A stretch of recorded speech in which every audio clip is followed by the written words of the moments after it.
Better stop. What the fuck is going on with you?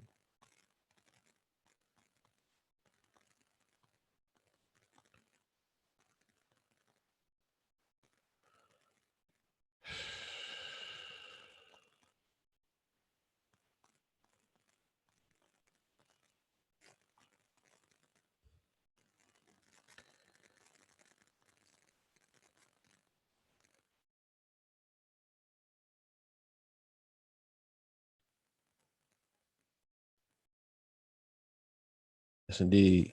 Peace, love, and light. All right, we are back. I don't know what happened. Um, some sort of technical glitch. I got pushed out the program, but we are back. We in the building. All right. Shout out to y'all. Shit crazy. Yeah. Process and procedure.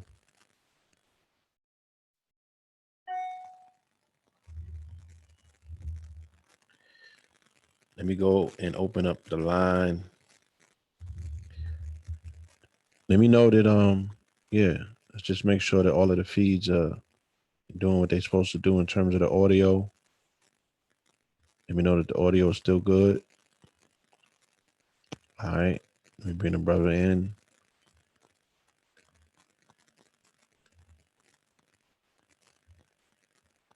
Peace. Yo, yo. Okay. Okay. Your audio's good. I can hear you. Okay. You make Yeah. sure you get your YouTube feedback. I had to create another show. It Oh, I clipped. got you. Hmm? I said, got you. Yeah, it clipped the last feed. I don't know what happened. Okay, all good. You know what I I mean? mean, yeah. I'm not getting into none of them conspiracies.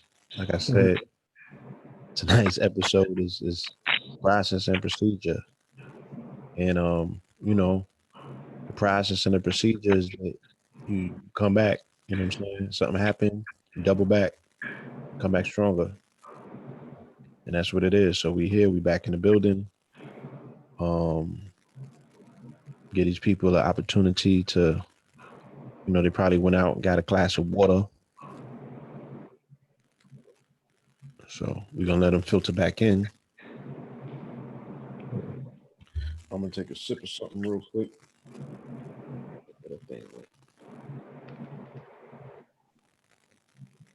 All right, here we go.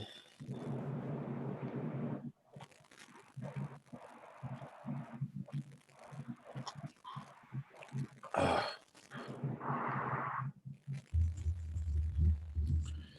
yeah. Yeah, shout out to the chat. Thank y'all for sticking with us.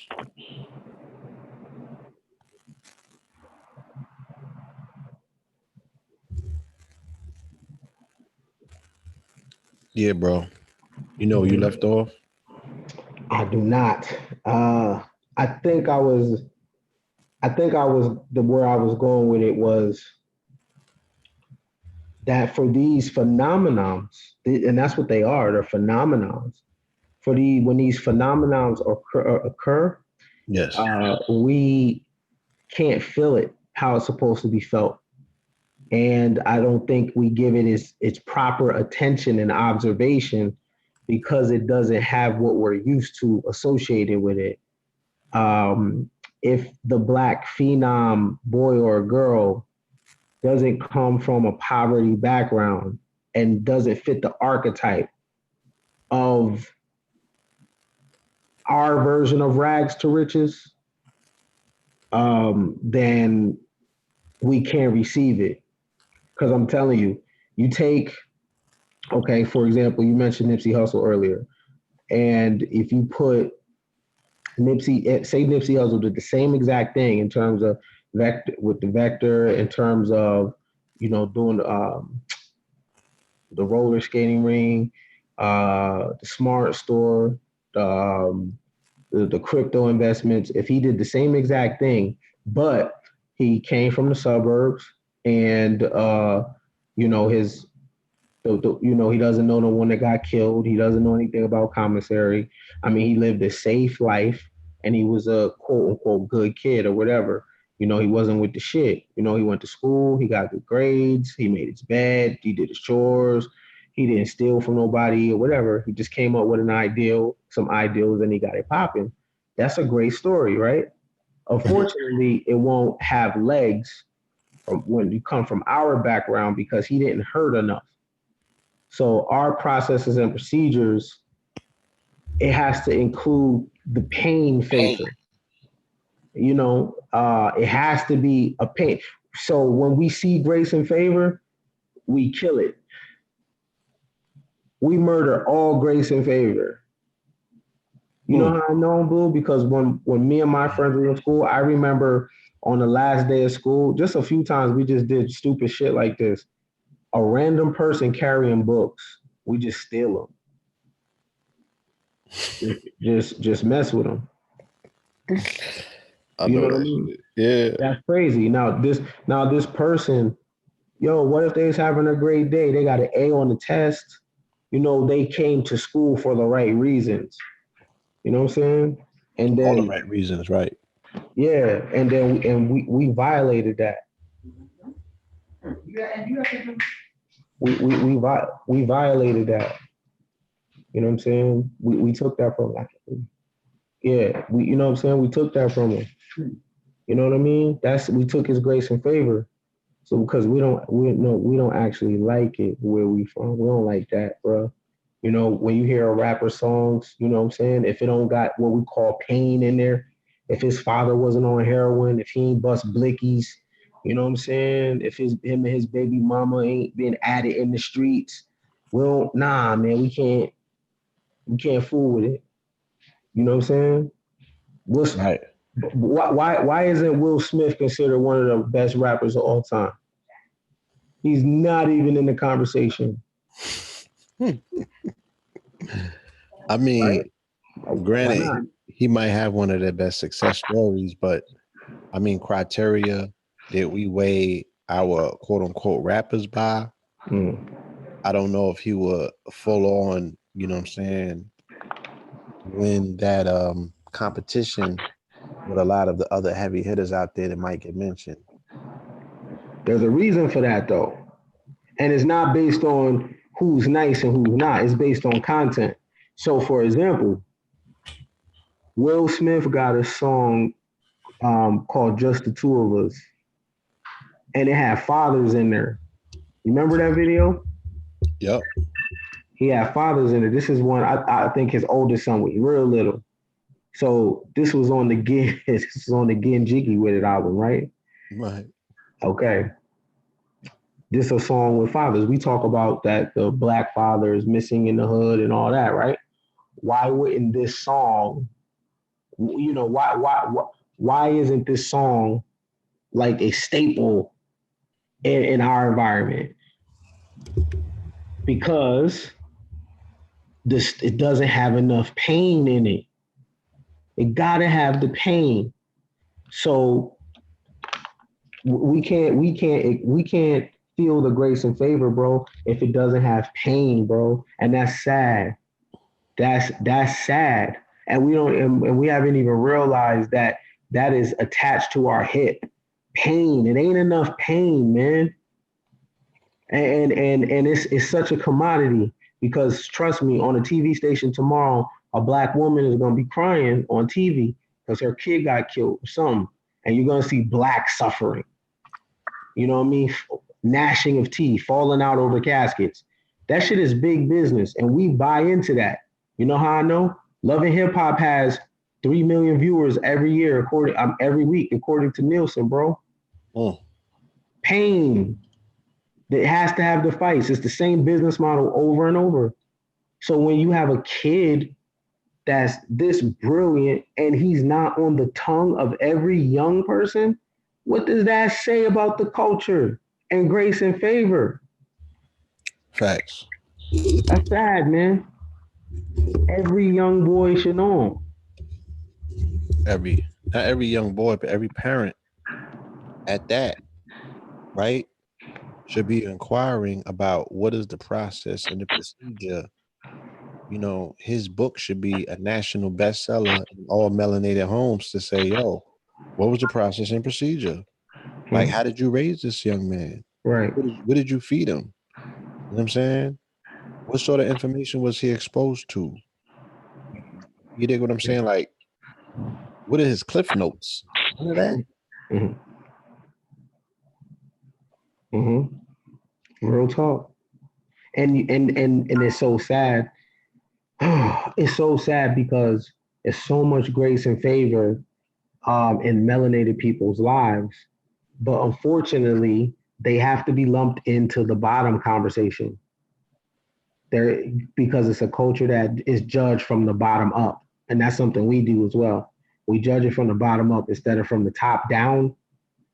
You know what I'm saying? So brilliance is not going to be recognized because they're always going to be lumped in with the bottom part of niggas. Mm. You know what I'm saying? And let me be clear, what makes it the bottom is through thought. So Right. overnight, it would not have to be the bottom if people change what they're thinking. You know what I'm saying? And we're in the information age. So if you quote unquote think like a slave or whatever that means, or you're not on your dean at this point, it's because you don't want it. Because we're in the information age. There's no secrets. So if you don't have grace and favor, if you're not producing the child genius, if you're not having amazing results, you have to look at yourself. You know what I'm saying? You gotta own that. You gotta wear that. And accountability is for grown-ups to be able to take control of your life. So, but the topic is, say it again, Blue. The topic is grace and favor, and this particular episode is dealing with process and procedure. Procedure. Okay. So, what's the process and procedure? Where we come from? What's that look like? What is the process and procedure? Talking about, since we say we're one race, what is it that we have in common? What are the commonalities? And when I start looking at the things we have in common, it's a lot of pain. Right. So our commonality or our glue as a people is pain and trauma. Yes, Is that sir. what I'm saying? Look at a few. Look, I mean, look at what death does. It brings us together, don't it? Always. You damn sure do. You know. That's So the glue. that's That's the the glue. glue. It brings Yeah, us all together is pain and trauma. yeah. We love it. And It's and dopamine. okay. We get high off that shit. It's positive reinforcements to a negative thing. We get love it. You can't tell me no different because all I have to do is be observant. I'm not making it up. And I've been watching the same movie since I was a child. Now, when I get into a black bubble where that don't exist, it's not a shocking thing, but a bewildered thing as like, hmm, the majority of melanated people in the country don't act like this. Wait,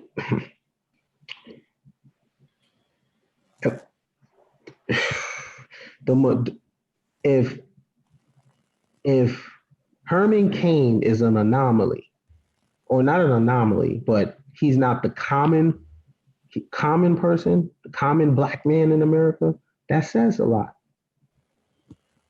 Because you know why, Blue? In white man culture, Herman Cain archetype is common. Okay, you got to explain that because majority of the audience they might not even know who Herman Cain is. Who's Herman Cain? Herman Cain ran for president. He's a Republican nominee, right? So Herman Cain ran when Obama won the year he went against, was it Mitt Romney? Mitt Romney. Okay. Yeah, Herman Cain ran. And he, because of his tone, the way that he talked and his Republican stance and his conservatism, he was looked at as a coon. He was looked at as you already know, right? Uh, and what I'm saying is Herman Cain is a minority. Ben Carson is a minority. They are minorities in the so-called minority. But in another world, they're common, Right. right? So you're saying that if these individuals were born into European families, there would be a level of normalcy towards them and Yes, their level of achievement. yes, that'll be right. Saying That'll be common. That'll be commonplace.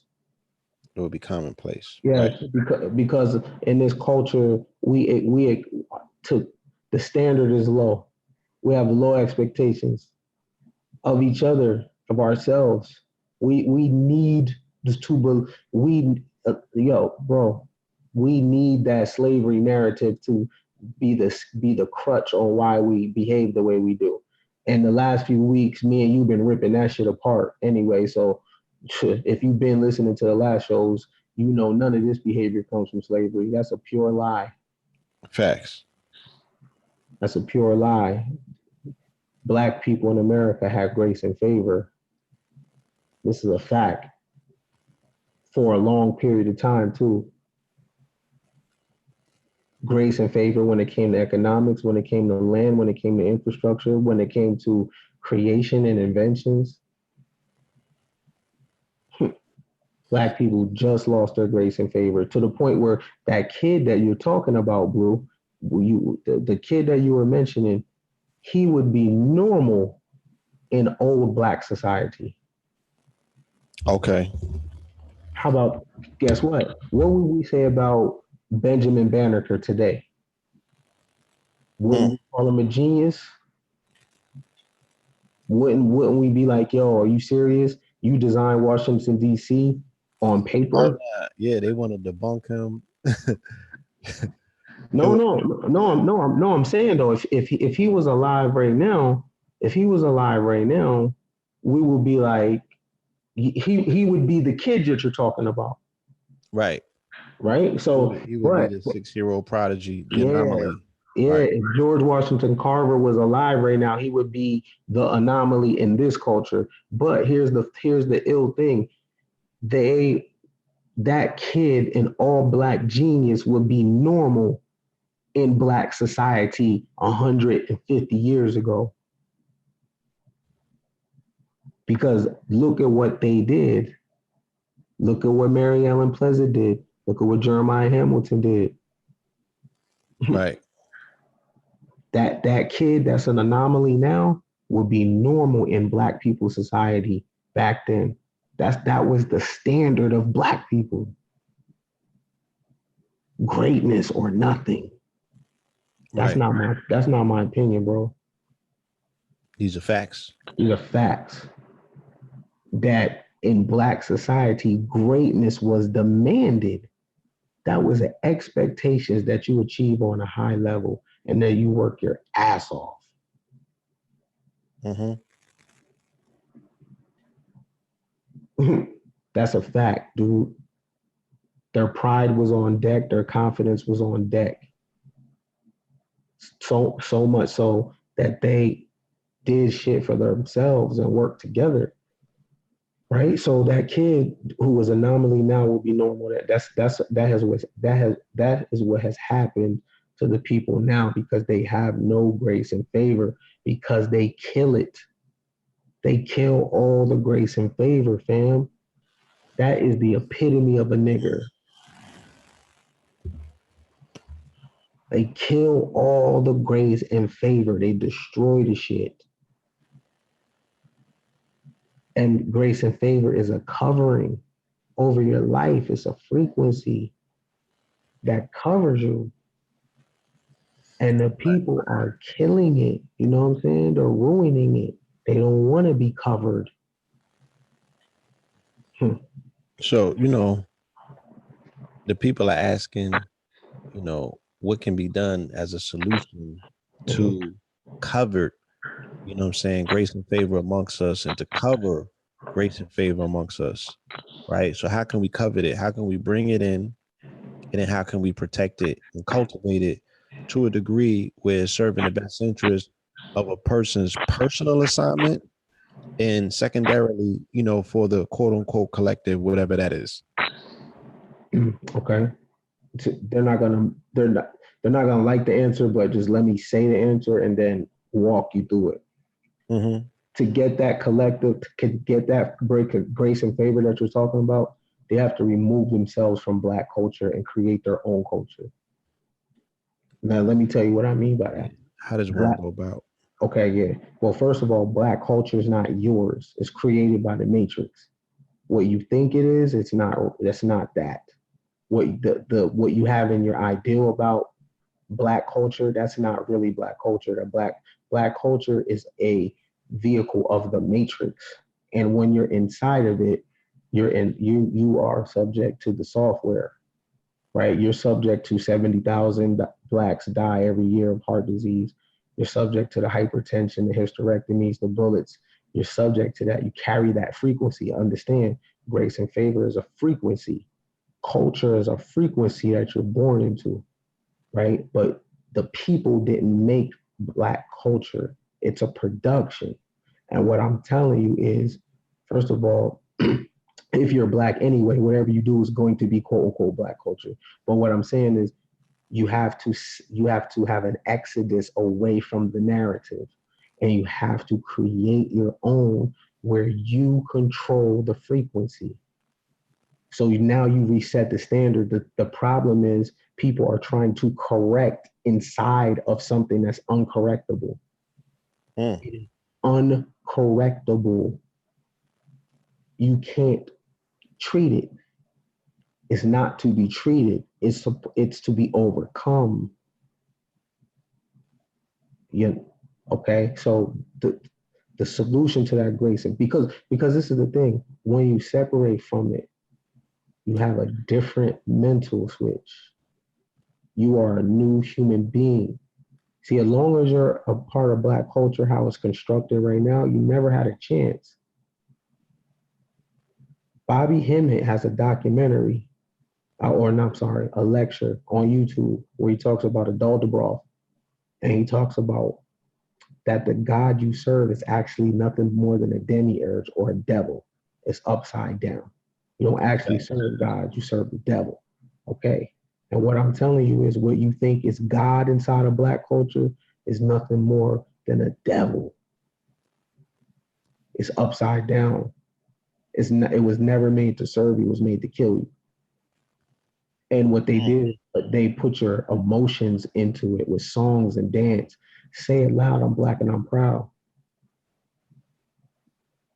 But the Moors taught us that you're a person of color, you don't exist. Color of law. Is that correct, Blue? Colorable law. But you don't exist, you're a color. So if I get a coloring book right now and I begin to color on a coloring book, I now hide how the picture looks. So when you say you're a person of color, you are hidden, you don't exist. So that's Yeah, the thing yeah, about yeah. grace and favor. You're colorable. There's a video that's been going around Instagram, has once again perplexed people who never saw a process and procedure. With his Moors is handing the police their ass once again. You know what I'm saying? And the police is sitting there, or the policy officers looking frozen, and people are scratching their head like, I thought that the policy officers were here dragging Black folk out of their car and killing them. Hmm. And people are bewildered because they don't, for those that don't know what they're looking at, they're kind of stuck. And their program is like short circuiting. You feel me?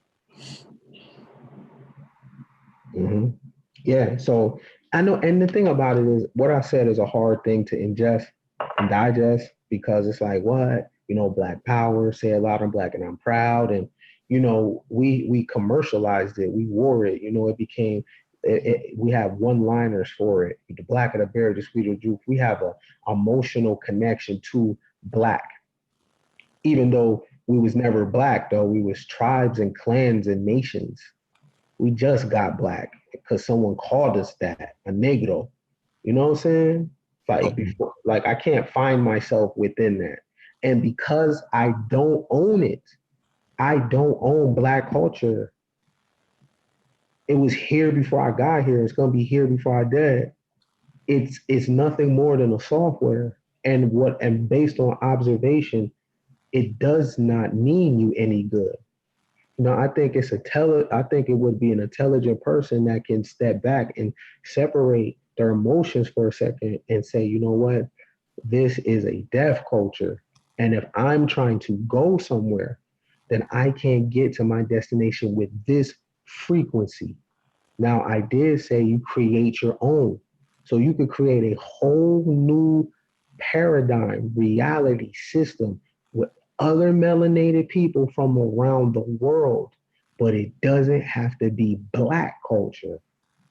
Call it something else with more life, something where you guys control the program, you control the cloud, the server, you control all that. And what you do is you create grace and favor because you have a covering of this new ideal. We need a new ideal because the old ones don't work and they're played out. They have no more life in them. We need a new ideal. Black culture is analog. There's no Oh, creativity there. There's a ceiling there. We want to become digital to where we have no limits. We're like Johnny Depp in Transcendence. We're all over the place with it. mm. You know. So that's how you get that grace and favor, man. You got to create a new paradigm in a new world, and you do that with language.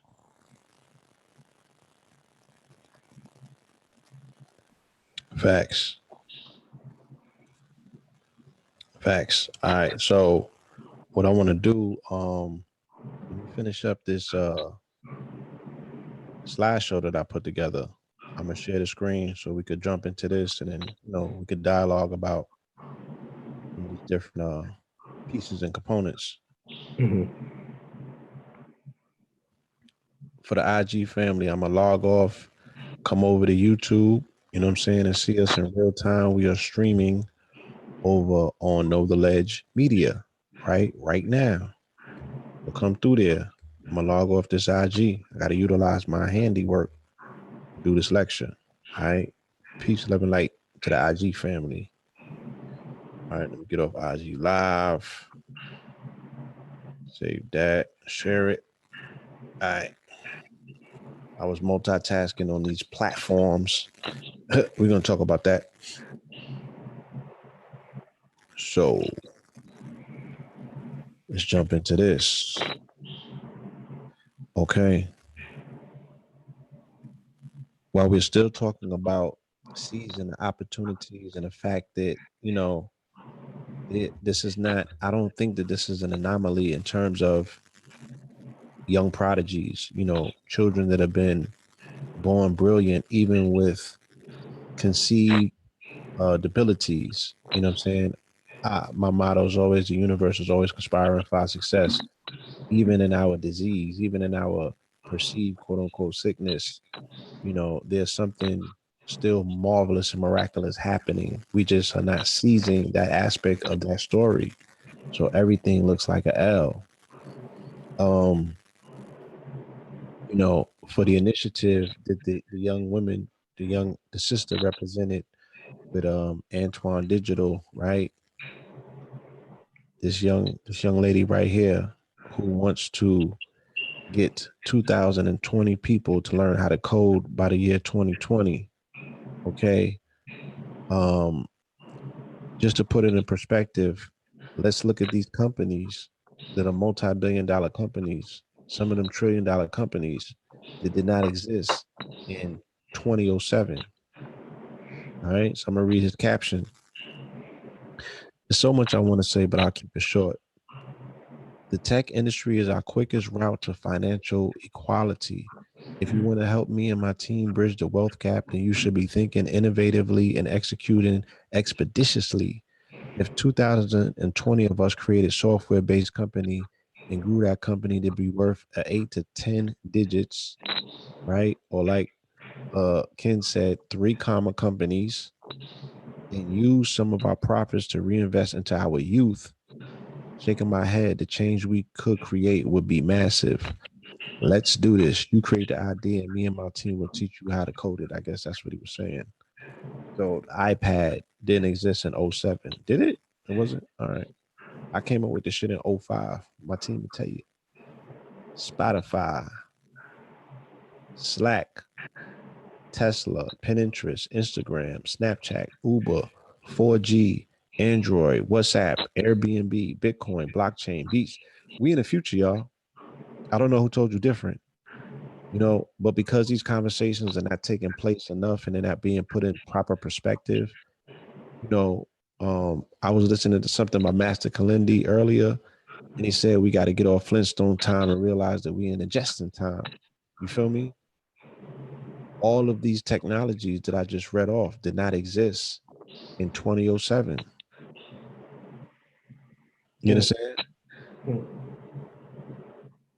2007 is when I started working with Nipsey. That's when I left the block. I got off 125th and I went downtown and we met him. We had a meeting, locked everything in. Next thing I know, I was up at Sony Epic, you know, convincing them about online media. They wasn't convinced initially. They didn't know. So here's this cultural revolution that has came about in that 10 to 12 year span dealing with technology, and look at the shit. So rightfully I said, okay, I came up with the idea for the iPad maybe in like 2004, 2005, but I didn't fully execute it. I didn't have a team. I didn't have the resources, right? I was just a nigga that came up with a great idea. And niggas was looking at me like I was Spock. Like, what? We could do what? What you talking about rolling the noose? I was like, look, let's focus on hardware. Fuck this newspaper. You know what I'm saying? Like, let's get the hardware. We can get a satellite and beam current copies. I was like, the technology is gonna come around where we can fold the contraption like a newspaper digitally. Now they have their hardware. It's available on the market. They had the shit at the CES shows. So, and they told me I came up with Google. I came up with so much shit that I forgot about shit that I came up with. My business partner the other day told me, he's like, you don't remember you came up with Google Glasses in like '05? And I was like, nah, I don't remember that. But hey, I'll take that one too. mm. So there's thousands, if not millions, of other children, right? That their imagination is still intact because my imagination is still like that of a child. You know, I still dream in color. You know what I'm saying? Like, I'm a dreamer. These children are dreamers. They have imaginations that are still intact. Even those that are coming here with perceived disabilitations based on them having autism, or they got this or they got that. They just communicate differently. They're on a different spectrum. They might be stuck between multidimensional universes, but they still have, information. They still got ideas. And if we're not providing the platforms or the venues for them, like Nip said, if we don't provide the stages for their genius to be seen on, or these particular venues to cultivate and cater to that genius, I you know I ain't got to tell you what's going to take place, right? So we have this big misconception about, because it's been oversold to us, right? We think that we the smartest niggas on the planet for whatever reason, because we lead the exports in entertainment around the world. They call us black diamonds. You know what I'm saying? We lead the world in exports in our entertainment, and we make other people trillions of dollars. So we really think that that means that we the smartest. No, we might be, those that set the trends, and we might be the most followed, but we're not the smartest. That dubious distinction still lies with our people on the continent, right? Who are light years be ahead of us dealing with technology, right? Big tech and innovation trends in Africa for 2018. This year, as is the case almost every year, The availability of funding provided a major talking point amongst African tech founders and innovators. In 2018, however, there was reason to cheer as halfway through the year, startup funding had reached 168.6 million, surpassing last year's total. Crucially, there were more venture capital closer to home for startups as Partech Ventures launched a 100 million Pan-African fund. Indeed, much of that increased investment was largely thanks to the hot streak of fintech companies, including big ticket investment deals like Cellulant's 47.5 million Series C round. So they over there, you know what I'm saying, dumping buku bread into tech, you know what I'm saying, into startups. And these people is also putting up points. They got receipts. They like, look, not only have we dumped money over here, but we've got a return on investment. Like there are companies over there that are doing phenomenal, right? The innovation revolution takes center stage at Africa as a platform as we explore machines, millennials, and money. This already took place in 2017. But think about what they're talking about over there right now, right? Or they've been talking about it already.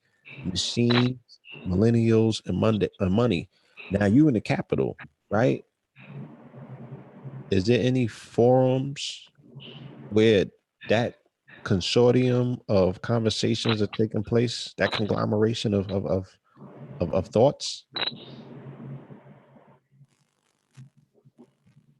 brother Ken. Hmm. Put that question in another way. Put it another way.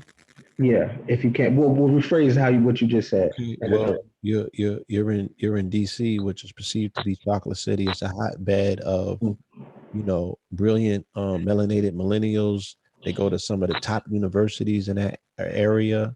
Mm-hmm. Have you ever seen any programs that are being done in the city that speak about machines, millennials, and money in one conversation, in one forum? Yes, I have. The other day I was at where was we at? We were at the it was a kids expo. And it was in Maryland, and they had a STEM program and a summer camp, and it covers robotics. It covers graphic design. I'm talking about like building robots, like you build them, you give them wheels, you give them arms, you make them climb. Um, yeah, it's a lot of stuff for Black children in the DMV area. But the DMV area is an interesting area because Blacks in certain parts always live different in the DMV area than they did around the rest of the country. I was Um, I was attempting to explain this, to a friend of mine the other day, and I don't know. I looked at his face and I was kind of losing him. You know what I mean? I don't know if he was in full acceptance of what I was trying to tell him. I'm like, yo, melanated people in the DMV kind of live different.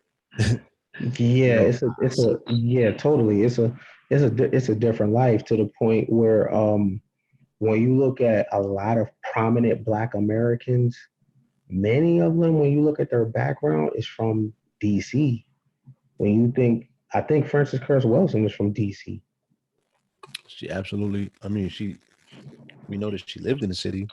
Yeah, Gregory.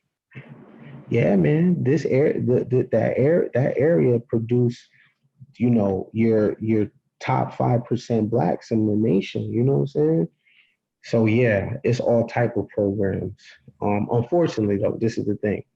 Um, the kids that attend a lot of these things, you know what? Honestly, they're gonna be something anyway, even if they don't attend that. The kids that can benefit it from the most. See, because I don't think a lot of the kids that go to these programs that I see out here benefit from the most. Because, like I said, they're gonna be something regardless. This is extra. You know what I'm saying? The people that really need these things, unfortunately, again, there's no grace and favor. So they never find out. And then if they do find out, they don't. look at it as an opportunity. So you know what I'm saying, they're not gonna capitalize on it. You know, But that's the people that can benefit. You know, this program was called STEM. It was in all caps STEM, and it was a great program. It was a whole kids expo. You know what I'm saying? I seen black girl, young girl entrepreneurs, man. You know what I'm saying? Her and her moms out there with a booth. You know, they got a hair care line. This is 9, 10 years old. You know what I'm saying? And let me tell you what this has done. What this has done is change my own reticular activating system filter, because now I see the world through this black bubble of where I don't understand underachievement. You know what I'm saying? I know what young entrepreneurial black children look like now. I didn't always know that. When I used to watch the Cosby Show, I didn't think that was possible. I didn't know black people live like that. My environment was telling me a different story, and the narratives that I believed in was telling me a different story. But also that comes from being tapped into black culture. So I was tapped into pain, and the Cosby Show didn't look like enough pain. I couldn't relate to Theo. You know what I'm saying? Thought the nigga was pussy. You know, um, that's I mean, yeah, keeping it you total. know that's just real shit. You didn't look at Theo like that. Like, yeah, you know what I'm saying? Like, you ain't look at Theo like you want to hang with him. But shit, that's the best nigga to hang with for real. He going somewhere. His father's a doctor, his mother's a lawyer. They live in a brownstone. Why you don't want to hang with Theo? Better hang with Theo. He's going somewhere. Theo's struggle is not cleaning his room. That's the worst thing he's gonna go through. Get grounded from not cleaning his room. Why you don't want to be affiliated with that? You know what I'm saying? I was 15 and my friends were getting found in the river, whacked. Um, so yeah, there's programs out here, and those programs, unfortunately, are going to the kids that least need them. You know, some of them excel in it, but it goes to the kids where it's a hobby. They're going to be something anyway. You know what I'm saying? Right. It's the people on the bottom that can use this information and opportunity the most. But unfortunately now, yo, bro, a lot of this shit be public record. It be in the local newspapers. It be on radio infomercials. A lot of these programs are free. Like DC is the home of getting some grants and public funds and stuff like that for education, especially education. That and niggas ain't fucking with it. Mm. Yo, the Washington Monument, the Tekken, the Jefferson Yes. Memorial, all those things are in DC. When you go there, it's foreigners there, Pure foreigners. you know? So, yeah, but it is, yeah, yes to the programs for sure, my dude. Yeah, in the area that I'm in, you know what I mean? It's black on black on black, you Right. know? Yeah, it's a different, yeah, the black is different around these parts. The homes is different around these parts. Right. So somebody in the chat said, fuck an African. They don't know about growing and picking cotton on the soil. Um, How do they? The thing about it is when you make also to keep your grace and favor, you got to know who is who. Yeah, you got to know when someone is speaking from extreme discomfort and hurt and pain. And unfortunately, they get a lot of attention. And I'm well aware when someone is talking in pain at the moment, just to be disruptive. That's pain, but that gets a lot of attention. We pay that a lot. That's also death. That gets a lot of attention. That frequency could get us off our dean. You know what I'm saying? mhm. You know what I'm saying? Somebody said in the chat that getting a degree means that you know how to work really good for someone else's company. I disagree. Getting a degree tells me that you have some level of discipline and can complete a task. So I look at that way different. The fact that Facts. the fact that you can study, the fact that you can go through the process for 4 years to go through graduate school. Like why do we have this pessimistic view about everything? But I get it. I understand it. But I'm just saying, damn, I mean, why yeah, would like why does everything have to shift back to pain? why I gotta Like shift back to we just pain? had a Like, pleasurable conversation about, the children participating in STEM, 9-year-old entrepreneurs, 6-year-olds going to Oxford and, you know, excelling and defying the odds and, setting a new narrative. Why does it automatically have to shift back to, well, God damn it, I don't see enough blood? But this the thing though. What's wrong with working for somebody's company? What if the person's getting paid $2.5 million a year? Everybody's not a good entrepreneur. Let's just get that out there. You know what I'm saying? Entrepreneurs a certain mentality. Just because you work for somebody, that don't mean you're shit. Tom and the Godfather. Tom worked for the Godfather. That's based on true events. So just because you work for somebody, that doesn't mean any. That doesn't mean it's not. This ain't the Bronx tell working man is a sucker. Like if anything, the working man is smart as hell right now. Especially if he can work the situation he's in and they got some type of 401k and some type of benefits, and while he's been working for that company, they offered him stock options and shit. You know what I'm saying? So we got to change the way we talk. But I understand why we talk like that. But I'm just saying, though, first of all, and if everybody's a boss, you need someone to work for you. Now, wouldn't you want the people that work for you all to have some type of education? They know what they're doing. They know the functionality. You know what I mean? I don't know if you guys know this, but yeah, it's a few people that skip college, but the majority of people that run the world went to college. The majority of people in Congress went to college. Period. What president didn't go to college? They went to some type of business school. They still went to college. What's wrong with that? Everybody's path is different. What if their grace and favor leads them there? And check this out. If one dude went to college and he makes $175,000 a year, but you didn't and you bang on this shit and you're an entrepreneur and you just like working for yourself, but you make 30, I'll tell you the rest.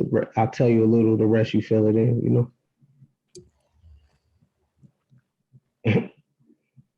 Right. And the thing about it is, see, this is the thing.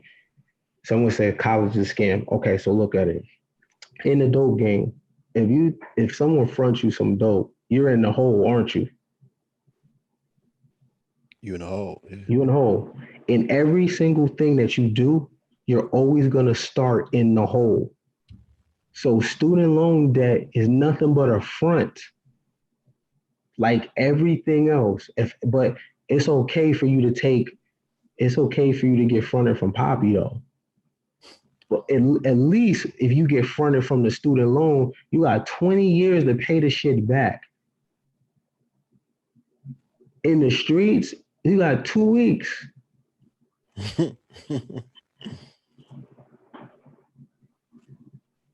So again, we're dealing with grace and favor. You want to change the pessimistic view you have in life.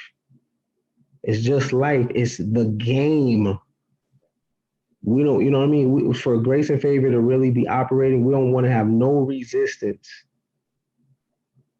College is a scam for who? It ain't a scam for people that are using it. It ain't a scam for people that met their wife there or their husband there. It ain't a scam for people that met their business partner and now they're doing great business. I'm just saying though, there's another way to look at every single thing. It doesn't have to be, you know what I'm saying? It doesn't have to be this just I understand anarchist, but I'm just saying though, you know what I mean? It's about getting wins. What did you come here for? You know? You know what I'm saying? Oh gosh. Okay, so look, bro, let me say this. And I was trying to keep it mild tonight, but I just can't. Like, look, I have to just be Ken Billions, man. Look, man. grace and favor ain't for everybody, man. You know what I'm saying? Like everybody don't want it.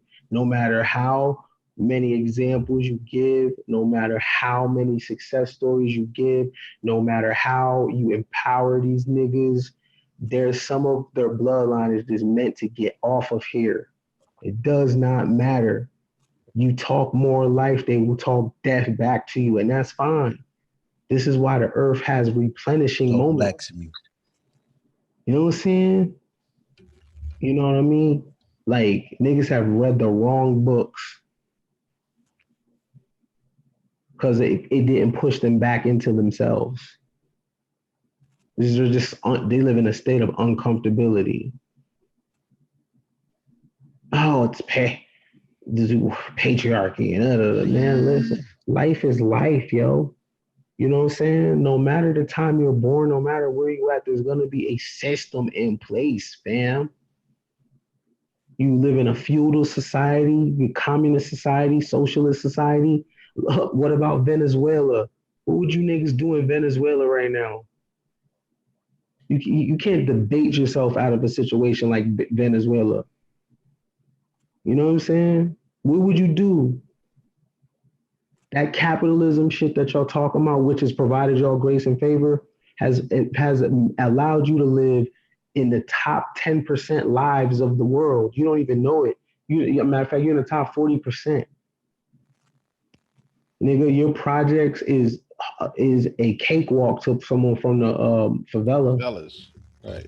What are you doing? Have you seen Slumdog Millionaire? Do you know how the world looks outside of America?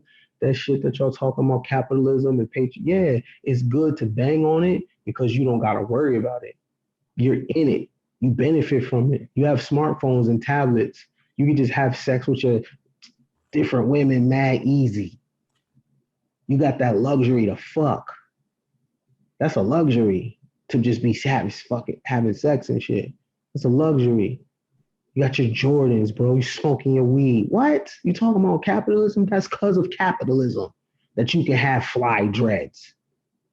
That's because of capitalism. Dye dreads. Yeah, that's because capitalism. You got time for that shit. Do you read any books or any information about global politics?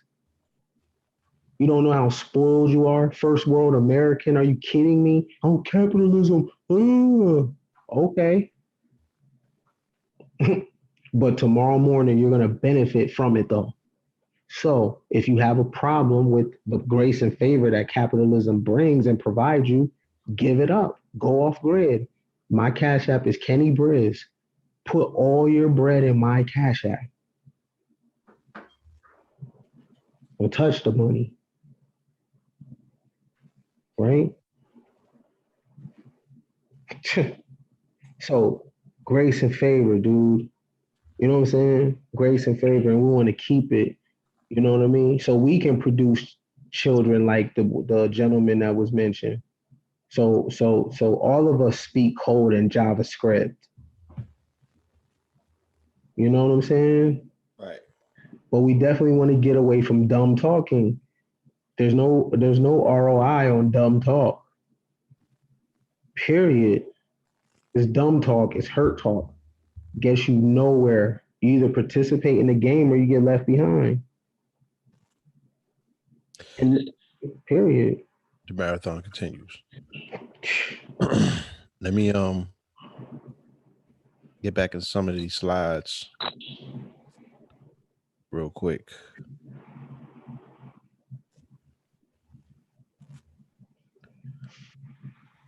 Hold on, let me do this.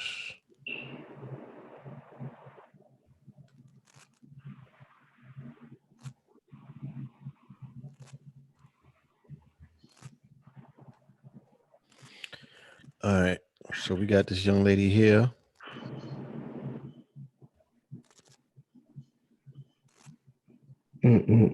Right.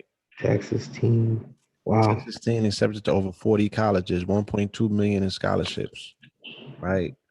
What is the process and the procedure? Damn. You know, that's crazy. I would just implore people to find out, you know what I'm saying? Like, what goes into this? You feel me? Is this an anomaly? You know what I mean? Like, how do you go about producing this in a society um, where education isn't even emphasized. You know what I'm saying? So, Damn. and with it, They was just talking about that college though. I guarantee she go. facts. She gonna go. Well, she going. She got accepted to over 40 of them. So the whole thing is like, you know, how does this not represent Black excellence for what it's worth? You know, even if you don't agree, um, college ain't your thing. You understand? You got the greatest idea in the world. You want to break out and do this shit at the age of 13 and you don't need school. I get it. I get it. You understand? But this child is still excelling in the system that you say is 100% against us. It only produces, you know, employees or this, that, and the other. You know, more of us should know not only this young woman's name, but her story as well. You know what I mean? We should know her story as well. Adriana Kerbali. She's in Garland, Texas, and she's going to Howard, right? Out of all of the 1.2 million in scholarships and 40 offers that she got, she's going to Howard. Right? She's going to be right there in your backyard, right? Her parents are both immigrants of Gambia. She is also a first generation high school graduate. Congratulations. You understand? Process and procedure. So the commonality of all of these children that I seem to be talking about is the fact that, you know what I'm saying, with the exception of Antoine Digital's daughter, they were raised in households from parents that are not ADOS. They're not American descendants of slaves. So let me keep it pushing, you know, and this conversation is interesting at this particular time, you know, because of the other conversation that's taking place on social media. It's about the Facebook bans. You know, Louis Farrakhan in particular was a talking point all of last week. People are up in arms about the censoring and the muting of Farrakhan from these social media platforms. You know, but as we also pointed out, this is Saturn retrograde. Saturn is the lord of karma. You know, expect to receive karmic repercussions and to reap the rewards for whatever you have sown since it was last in retrograde, September 6, 2018. This is the repayment time. Your hard work and all the good you have done hasn't gone unnoticed. Open, trust, and receive. So just last week, as you know, as I think Red pointed it out in one of his programs, just last week, you know, Dr. Sabi went viral and he was speaking about his denial, you know, that people that had platforms at the time that would be considered leaders, global leaders, you know, actually the day that Nipsey Hussle made transition, which was March 31st, 14 years prior to that, was it 24? It was either 14 or 15 years prior to that. Um, Michael Jackson had brought Dr. Sabi with him to Washington, D.C. for a summit. And at this summit, there were a lot of the people that were present considered Black leadership. I think the summit might have been about AIDS. Um, so a lot of the organizations were there or the representatives at the time. So the premise for what Dr. Sabi speaks about in terms of his lack of support from Black leadership, it stems from his personal interaction with said leaders in their organizations. And I think that this was one of the events that didn't get a warm welcome from the Nation of Islam, of which he's a former member, somebody who, you know, stood directly in proximity right next to the messenger, you know what I'm saying? And was good friends with Malcolm. So the same controversy that erupted last week about him being denied platforms, it wasn't met in a way that was, to me, representative of people who speak about being upright or dealing with things in a matter of brotherhood. You know what I'm saying? It wasn't an Aquarian response. It was very Piscean and dealt with the ego. And then a week later, this man was denied a platform and pushed into obscurity and pushed into, you know, into the analog realm. You dig what I'm saying? So it's going to be very interesting to see how leadership responds, because leadership has to always go to the youth, you know, especially if the youth is the ones that are in this digital space, right? Because let's be very clear, like Nation of Islam, unlike any other organization out here, has produced a crop of their youth, the younger following, who have dominated in the space of social media, right? In this digital realm. So the Ben X's of the world, Rizza Islam's, even 19 Keys is considered part of that collective, even Wesley for that matter. You know, they have touched these platforms, and Neelam, his other sisters in the nation, they had phenomenal years last year in regards to them being able to reach millions of people. And I think that their message was more virtual and digital and in line with the ages, but they represent an organization who hasn't yet shown that it itself as an organization is prepared to move into a new digital realm or an Aquarian age. So it would be interesting to see how they respond to this particular challenge, you know. And once again, with a full understanding that the universe is always conspiring for your success, so there's silver linings in every black cloud. This is an opportunity to come out on top if you play your cards right. This wasn't even supported by Trump. So people are saying, oh, this is a rebuke that came from the top or what have you. But what is the top? You know, when you're dealing with companies and corporations, is it government or is it shareholders? You know what I'm saying? In this particular case, Facebook was egged on by the ADL, Anti-Defamation League, to make this move. It wasn't Trump. It wasn't the United States government. It was the other leg of the United States government, which is the government of Israel. Okay, they're the ones that pushed this. But as my man Nadi, brother Nadi, put this post up this morning, I think he went to a forum this weekend, and you know he was around some the movers and shakers in the social networking world. He said to the money people, it's called social networks. To the distracted people, it's called social media. There's a big difference. Hmm. You know what I'm saying? So, you know, my question would be, what were people doing on social media? You know, were they networking? You know, were they on these forums utilizing it as business, or is your business, you know, fishing, being the fisher of men and looking for what people to save online?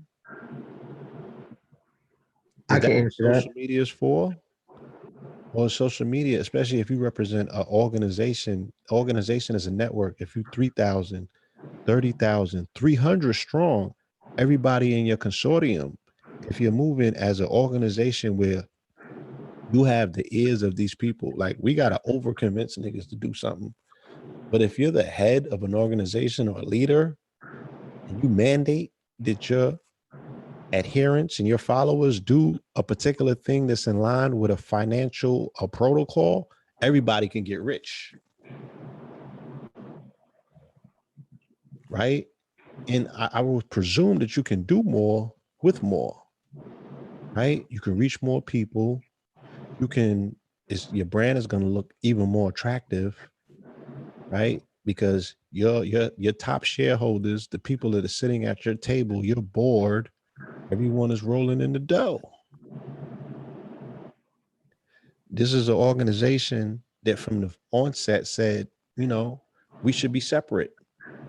Well, how does one go about doing that if one is not financially independent of said dependence, right? So you would think that the initiative should always be, okay, we need to look at every opportunity that presents itself to gain independence. You know what I'm saying? Also, social media or social networking is a thing that's available now.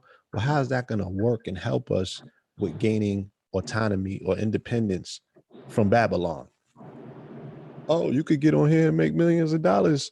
You know, if you learned how to do Facebook Facebook ads, if we knew how to network these networks together, you feel me? Hmm. I don't see what the like. What's the issue? So the issue at the end of the day, like I said, even with Nipsey situation, it exposes people. With this situation, it runs the gamut of exposing this organization if this organization can't do the Tommy two step. Well, let me start here. Facebook is a public company, so is IG, if I'm not mistaken. And of course, they have shareholders, so they have a bottom line. Okay. Facts. And the day that people were up in arms, they don't understand. I'll ban this shit out you if you're stepping on my bottom line. And I think people put their emotions where it's not supposed to go, and it's dealings over feelings, right? If you are stepping on my toes and I have a bottom line, I'm banning the shit out you. You gotta go. You gotta get away from me. But here's the deal, Blue. The interesting thing is you have people on social media mad that people are banned on social media, and you just asked a real question. What are people actually doing on social media? Now let me tell Yeah. you what they're not doing, You're right? saving the masses on social media, my nigga. Listen, there's a thing called landing pages, okay? And I know for a fact this is not what people are doing. People are scrolling. They're using social media to feel good. They're using social media to be entertained. It's all about entertainment. Oh, I'm bored. Let me see what's going on. Instead of using it as a tool to solve their problems. Okay, we have something called landing pages. Now, what is landing pages? Is it allows you to um, give something up for in exchange for an email. So to get people to subscribe to your newsletter or whatnot. So, but or maybe you got a song or album or something that you can give away for free in exchange for email. Now, why is that important? Because a person with an email list is the most revolutionary person on the planet. Can you explain why? Yeah, because you have direct access to people without using social media and without going outside. You have direct access to people to get a point across, to organize, to do anything you want. And it comes where they hang out the most on their phone. Mm. A person with a large email list is the most potential revolutionary person on the planet. Because again, you have direct access to people and you don't have to sign on to Instagram or Facebook. See, this is the thing.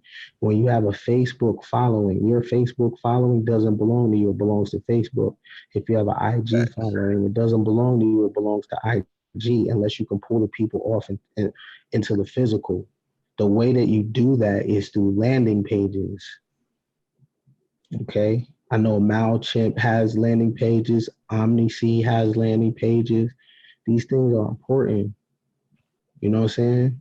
And I know this is not the behavior of people online. They don't necessarily know what they're doing. You know what I mean? So they're wasting precious time and they're behind the information eight ball. Meanwhile, creators and people that are great at e-commerce and email marketing are making $70,000-$80,000 a year. I hear their conversations. They're balling. Facts. They are balling using the same phone that you're using. Now, and the thing about it, look, the thing about it is, if you want to wake people up, you can. That's great. Just put out a book with that shit. Like if your approach to consciousness is from a perspective of a poor righteous teacher, you're in the way. That shit is gross. It's like really disgusting that you would actually have the unmitigated gall to want to save the world and you haven't saved your house. You're a retard. You know what I'm saying? So um when you build something, you want to be exclusive. There has to be a no-fly zone. Alex Jones, Milo, Farrakhan, the other chick, they at the end of the day, Facebook has shareholders, and Facebook's going to need favors in the future. That's politicking. So they had to do what they got to do. You're not going to undermine the bottom line of Empire. Period. Executive decisions are going to be made. You know what I'm saying? So I don't think people should get uptight or anything. What are you using social media for anyway? If you're not using it to better your life, change your life, it doesn't matter. Who cares who got banned? What's your bottom line when you sign on? What's your bottom line? What are you trying to accomplish today? Are you planting flags? Let me tell you what I mean by planting flags. Planting flags mean that in every major city in this country, you're good. And you use your social media to network and you use your social media to expand. And you can pull up at different cities and there's people there Right. fucking with you. Case in point, your boy. Feel me? Like when I pulls up, you know what I'm saying? Look, I met my good brother Ken on social media. Facts. You know what I'm saying? And to his word, when I pulled up in AZ, we was Gucci fur. You know what I'm saying? And then Facts. we was able to interact and go into a realm where when we walked out of there, we had the German 007 agent that wanted to take us around the world and sit down with Rwandas and Oh yeah, how about that? That was crazy. you know what I'm saying? We had the Indiana Jones dude, you know, we seen the baddest thing out of the Eastern world. Yeah, a Japanese.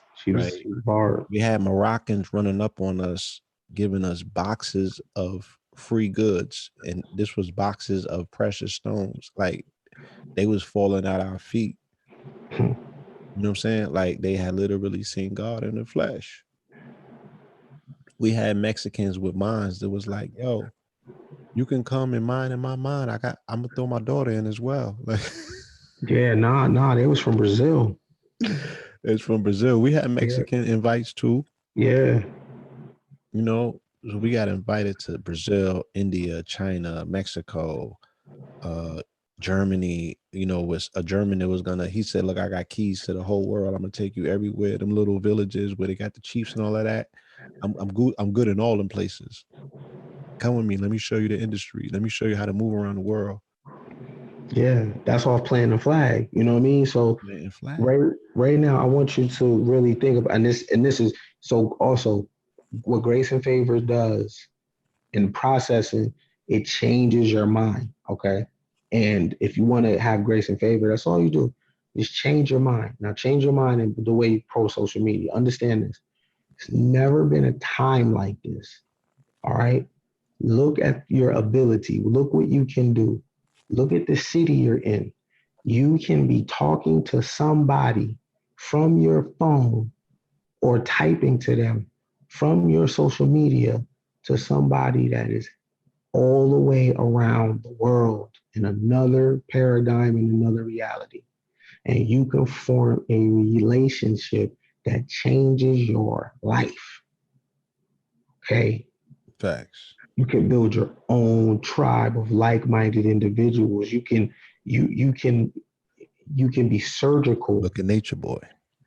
Man, clearly, you know what I'm saying? So All jokes aside, you know what I'm saying? all jokes aside, All jokes aside, he did it. He did it, right? That's called a virtual offline community. He built a community online and he took it offline, off grid at that, while still being online. That's crazy. mhm, totally.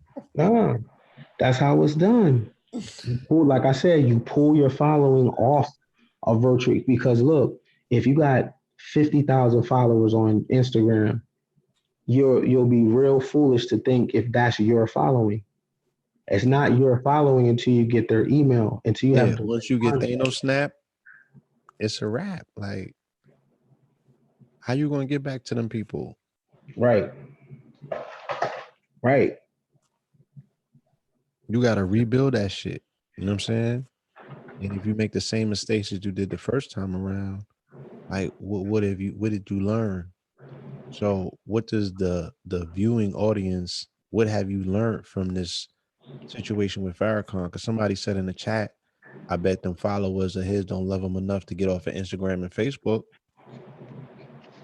Hmm. And that's a fact. I ain't see no challenges, no campaigns. You dig what I'm saying? Where people was talking about let's delete Facebook or dump Facebook or dump IG. Niggas had a lot of smoke for Sabi, but none for Mark Zuckerberg. I'm just saying. I'm just saying. I'm just observing. I seen 100. I seen 100 videos on day one. We on day 4 or 5. I'm not. I don't see nothing. Don't You know what I'm nobody saying? care. And I'm.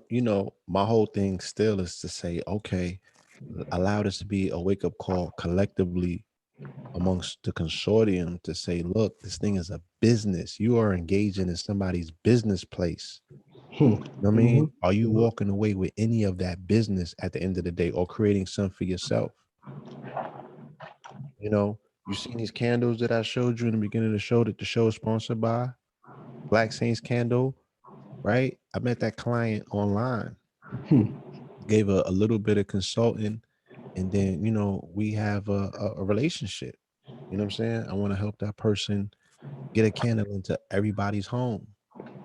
These are the things that we should be doing with these social media platforms. I have met amazing people on these platforms, on these networks, should I say, because I have networked, you know what I'm saying? And we even popularized the term, your network is your net worth. Mhm. You know what I mean?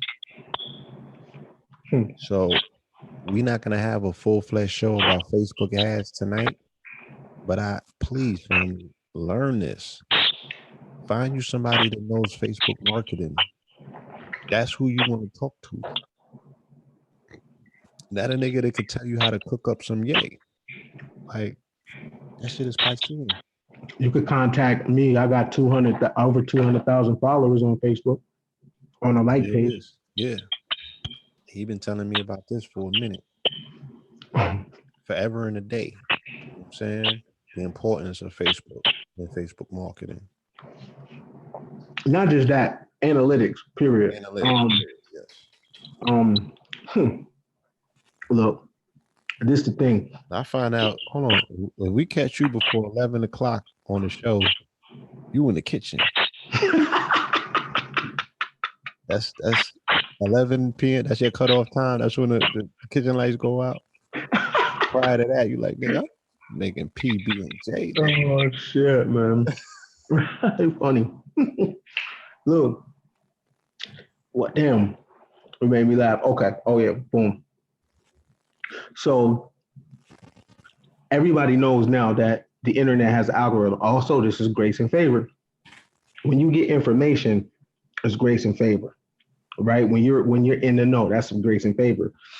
All right. So everybody knows that these social media platforms have algorithms in them now, and they have algorithms because you know what?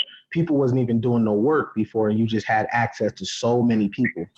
So now, when you post something on your blog, or on your IG, your Twitter, your Facebook, you don't have the same organic reach as you had before. All right.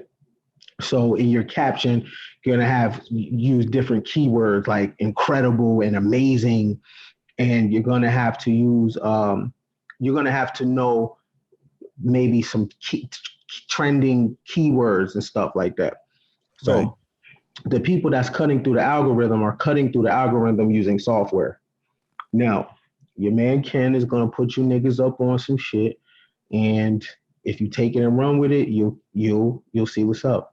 There's a thing called Tube Buddy that you can download on your desktop. It's called TubeBuddy. And what it is deals with YouTube analytics. It comes with a thumbnail maker. You'll know what keywords are popping before you even put it in. Facts. Right? It's called TubeBuddy. It's a software, so top influencers are killing it with software.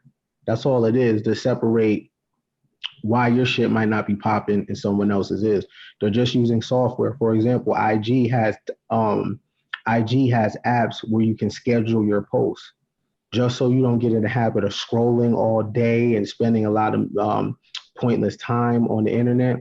You can download apps on your phone that allows you to schedule the post. So you can schedule posts all the way up to next week and you never even have to sign on. Fact.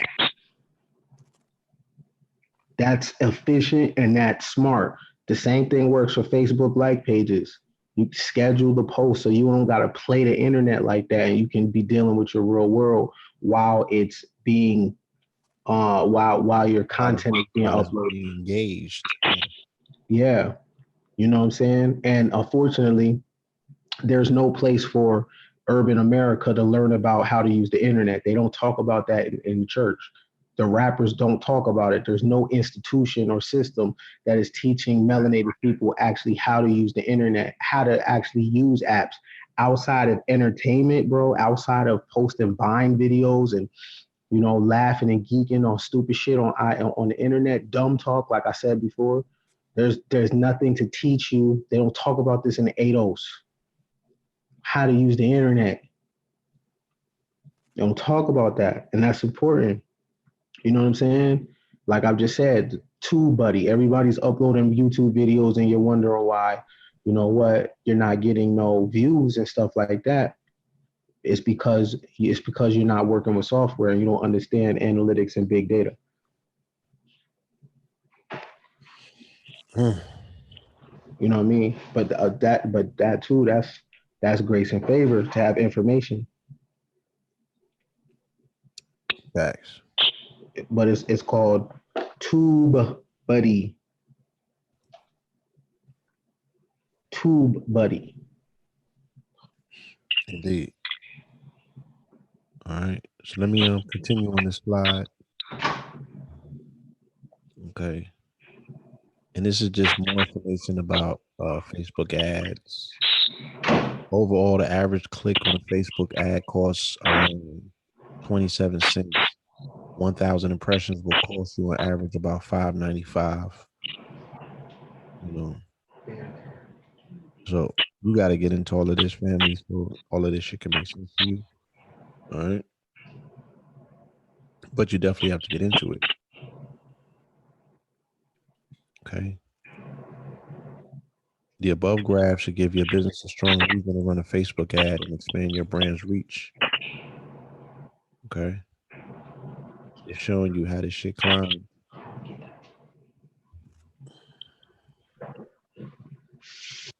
Understanding how to leverage Facebook ads effectively is now more important than ever. This is a part of almost every successful social media strategy. It is vital to know how your post can be seen by the right customers at the right time. While the platform gives businesses the opportunity to reach a mass audience, almost 62% of marketers say the channel is simply pay to play and ends up actually missing their target market. And we agree, absolutely not. Here's strong proof that Facebook ads work when executed properly. A campaign that we ran recently generated $103,510 gross sales for the business in just 8 months. We did it by consistently optimizing the ad campaigns as per the changing market trends. So the conversation is about, oh, they're targeting Milo, they're targeting Farrakhan, they're targeting Alex Jones.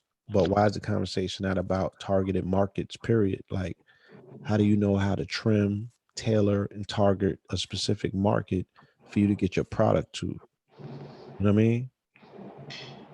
And you don't even have, you can be a 9-to-5er and have a product on Facebook selling.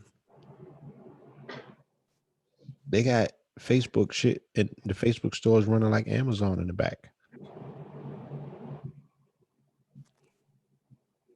So what's the difference between social media and social networking? Many people view the terms social media and social networking as interchangeable.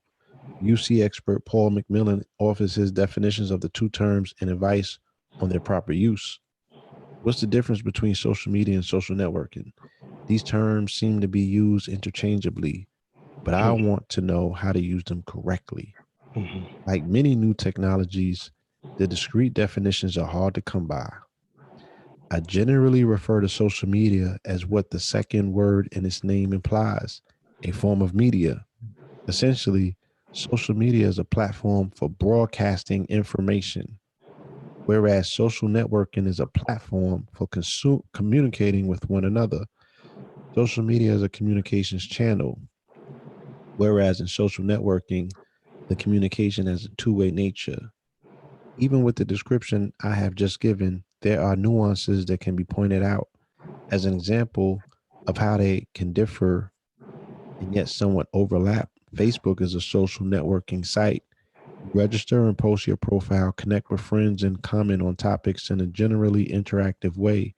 On that same social networking site, companies set up a presence and use Facebook as a way to communicate their brand and gain a following. This is distinctively a use case for both social media and social networking, right? So you can be up there, looking for your high school sweetheart, you know what I'm saying, from 1992 and shit like that. But you also can set a page up, you know what I mean, and be selling some motherfucking gear that you still had in the closet from 92 that's now a retro item, a shirt that you boosted is now selling for $800. Right? Set your store up and get busy. So when you get into contact with Shorty, the whole motherfucking date won't just be Little Debbie's no more. Bump it up and take her to Nobo or something like that. So Benihana's. Benihana's. You give her that good and she take you to Red Lobsters. Hey. Hey. So this is the worst time to get kicked off of Facebook, might I add, right? Because Facebook is building a cryptocurrency-based payment system. Social media giant is recruiting financial firms, merchants to help launch payment platforms. Okay. What does this mean? The family might not be mindful that Facebook also owns Oculus. So let me tell you what's about to happen. Right. Just launched Oculus program or platform. So they're adamant to say, look, Nation of Islam is not going to be virtual, not on these platforms. Because what I just also happened to see is people posting Farrakhan content thinking that, oh, you could kick Farrakhan out, but we're going to keep reposting this shit. No, they blocking everything. It's an algorithm. Then they're going to start kicking out members of the Nation of Islam because they already cut the head off. So the bodies come next, right? So they're introducing Oculus, where now Facebook is going to make communication virtual, right? So there's going to be another form of how you physically communicate with people, right? It's going to be virtual though. You're going to be able to reach out physically, literally, and touch someone. It's a play on the word physical because it's an Oculus Rift. They're rifting your brain. Your brain don't know the difference. But you're going to be able to buy things in this realm as well using virtual money.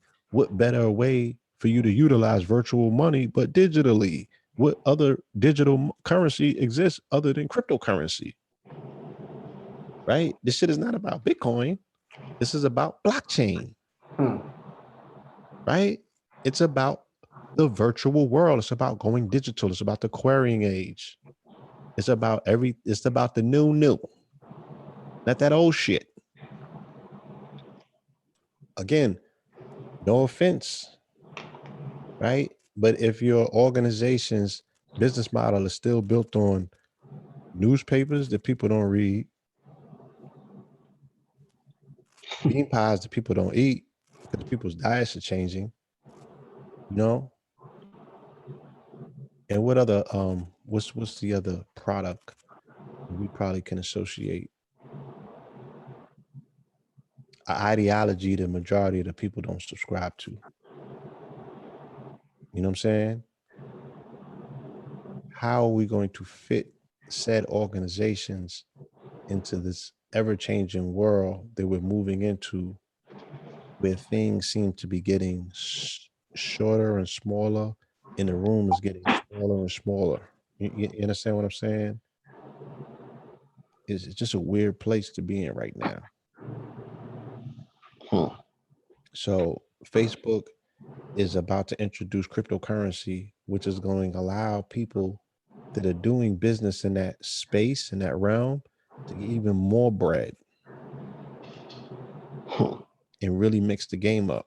You know what I mean? I might have to do a follow-up crypto show. I want to do it this Friday. Please don't hold me to that, because my Fridays be real mutable. You know what I'm saying? A lot of things change, but I'm going to be doing a follow-up crypto show. I got some guns that I'm finna bring out and really show you what this shit is about to look like in a minute, and why we need to be involved. You know? So let's read this definition of wonderkind. A person who achieves great success when relatively young, right?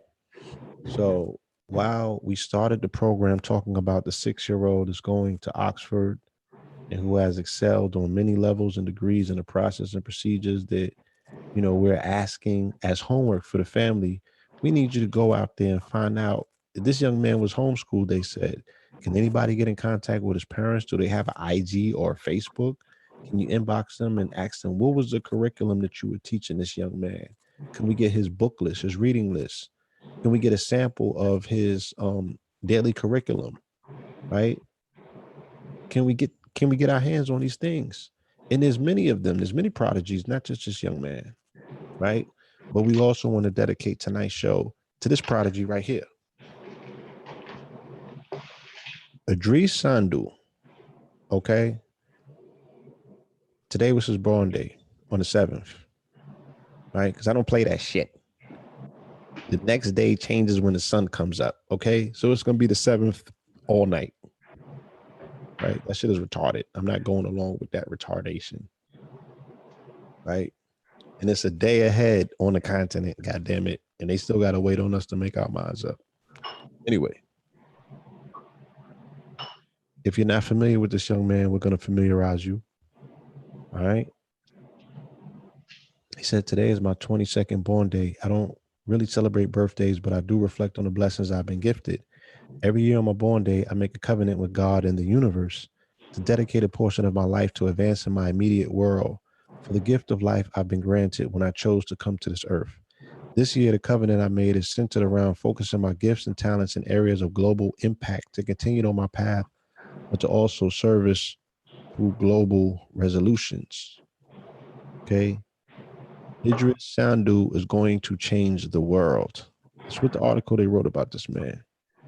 The 21-year-old has coded for tech's biggest names, collaborated with hip hop stars, and received honors from the president. Now he has even bigger plans. I feel blessed to be at the forefront of servicing our communities, impacting our youth, and inspiring the next generation of leaders. I've compiled some of my favorite articles I did this past year, where I've manifested and delivered on all what I said I would do for my last born cycle at 21. Enjoy. With that said, we have new goals and new things to achieve this year. So here's to us working together to spread the light. Ashe, the marathon continues. Design Lab, right? Because the brother teaches at Apple, right? The Beyonce We Good, he's pointing out that he was also singled out. You could see the face circled, right? I guess she did a compilation of people that are changing the world or important melanated people. This is like, remember back in the days, they used to have the book called Who's Who? Yeah, this is the Beyonce version of it. So this young man made the cut. Right. He's having a conversation with Kanye West. All right. We must believe, manifest, execute, and repeat. Our new wave is to influence the influencers and expose them to the unknown so that intentions stay pure, further allowing us to lead with informed discernment when offering our truths. We can only do our best to guide each other and never compel nor force one another with our differences. I'm simply an architectural conduit sent here with a given message, a message what respects, a message which respects to real time. I didn't get the rest of the message, but in conversation with Kanye West, greatest idea I ever had, and I'm telling you out loud because I think you can do it. So, our brother Kanye, we know him to have some very innovative, revolutionary ideas. And family, we mean revolutionary in terms of the spaces that he finds himself in, whether it's innovation, design, tech, music, right? These are still things that he feels and believes can change the world, right? At the end of the day, how he chooses to go about to change the world doesn't have to fit with your idea of revolution and how you want to change the world. Hmm. So he has found himself someone who he can share these ideas with and bounce these ideas off of, who can actually actualize and make these things happen. This is what this wonder kind represents. This young man here, Idris Sandu. Okay. He's of that mind. This is the young man who is able to bring Nipsey Hussle's vision alive and create the first smart store in this country, the Marathon store, right? This is who he is. Idris Sandu closing the gap between technology and minorities. Hmm. More of his articles. Idris Sandu to give the commencement speech at NYU 2019 to students of the Black graduating class on the theme, "The Future is Black." With that said, now more than ever, I advocate for constant exposure to information and education reform. The methods I choose to lead our youth with indefinitely involves education. But at the forefront of my message is to prepare them. Wait, let me see. Did I miss one? All right, let me read this backward. Said I'm finna take it there. This time around, I'm gonna make it clear. Spoke some things into the universe and they appeared. That's from Victory Lap by Nipsey Hussle. Humilified to say the least, that just 2 days after my birthday, signifying my 22 years on earth, I'll be entrusted to honor of delivering the commencement speech at NYU to the Black graduating class on the theme, "The Future is Black." I recall turning down MIT 4 years ago and my family community saying all the reasons why I should have taken, I guess the offer. With that said, now more than ever, I advocate for constant exposure to information and education reform. The methods I choose to lead our youth with indefinitely involves education. But at the forefront of my message is to prepare them with the skill sets to create, to carve out their own lane and build infrastructure. Blessed to share my experiences with the next generation of leaders. So I conclude with this truth. Why should one wait in traffic when they can make their own lane? This event will be streamed. This one is for Nipsey. This one is for Ghana. This one is for our youth. Okay. Hmm. My Facebook memory reminded me of, I had reposted this ad last year, early April. No, it wasn't early April. This was kind of later April. I posted this on April 27th because I remember it was a day short of Nipsey's 28th day of transpiring, right, of ascending. And I grabbed this, just last year, he had posted this. All Money In is looking for young creatives, designers, graphic specialists, and idea incubators. We're looking to work and build with the best. Send your most compelling work to designersfornip@gmail. Now, I don't know if this is the email where he found Idris at, or I know he probably found him before that. But just being in the company, of such brilliance, of a tech wonder kind such as him, you know what I mean? I seen how that even changed Nipsey's approach, what I'm saying, and his mentality and his outlook, you know, and the way that he dreamt in color. You dig what I'm saying? So these are some online courses for the family, if you want to go forward, and really brush your skills up in terms of, get into that space as a graphic designer. Um, these are all websites, by the way.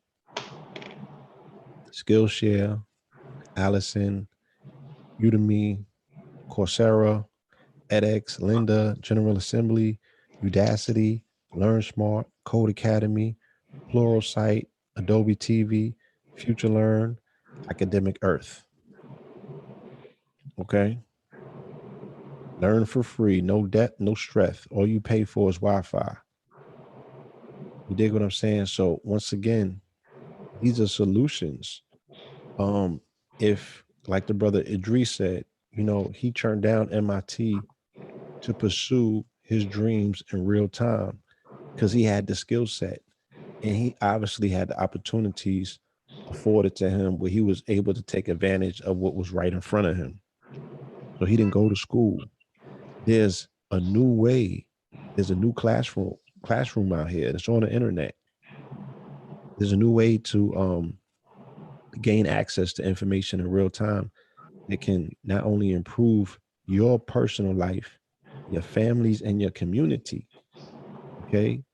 I'm being real fucking adamant about this. You can pick up the skill set of coding and go into the world and do some real things, whether that world is virtual or analog. You know what I'm saying?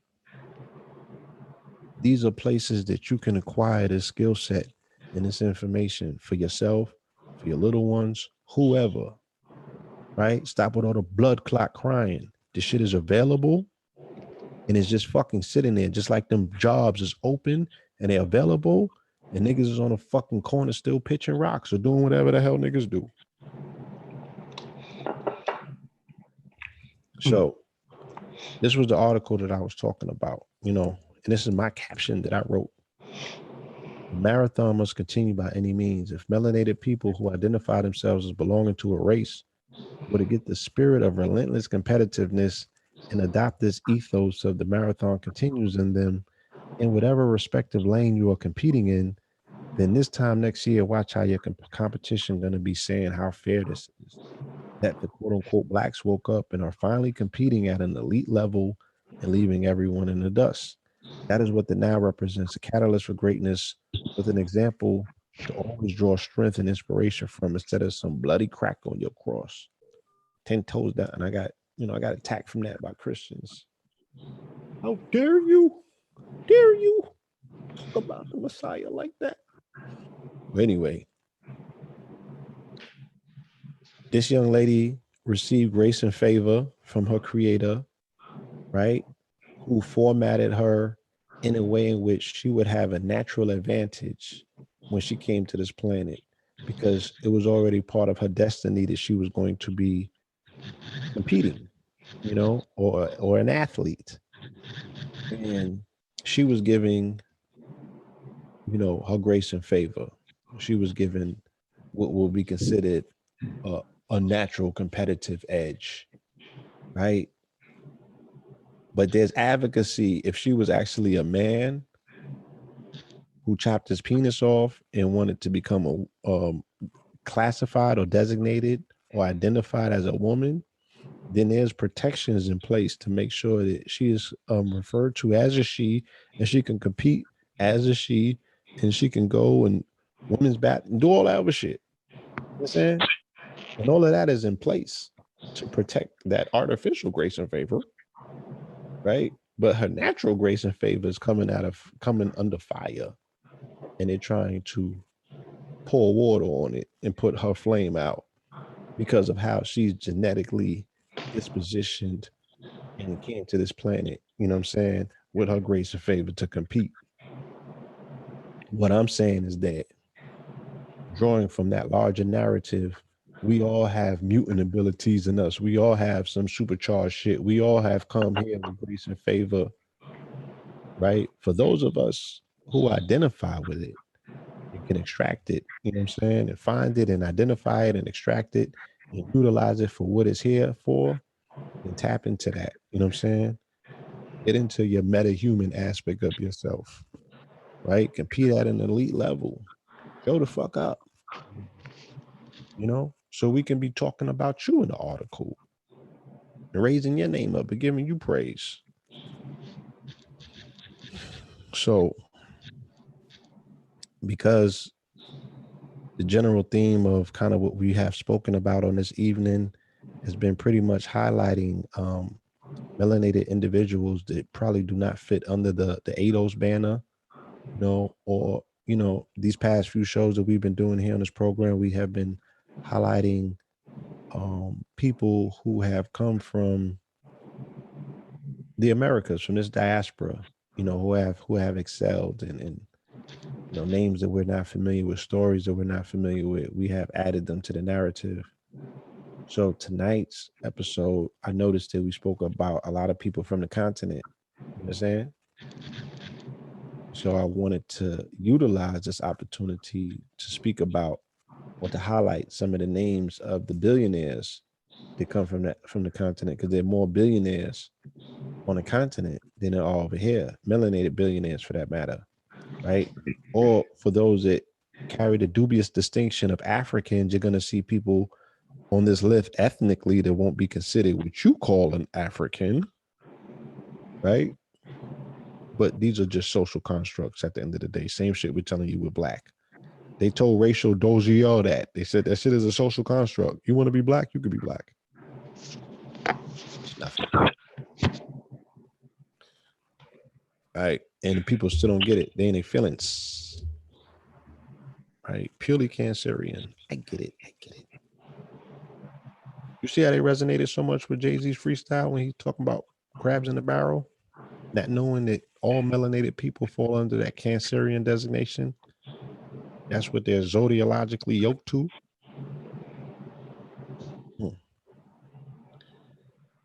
You want to read some of these names, bro?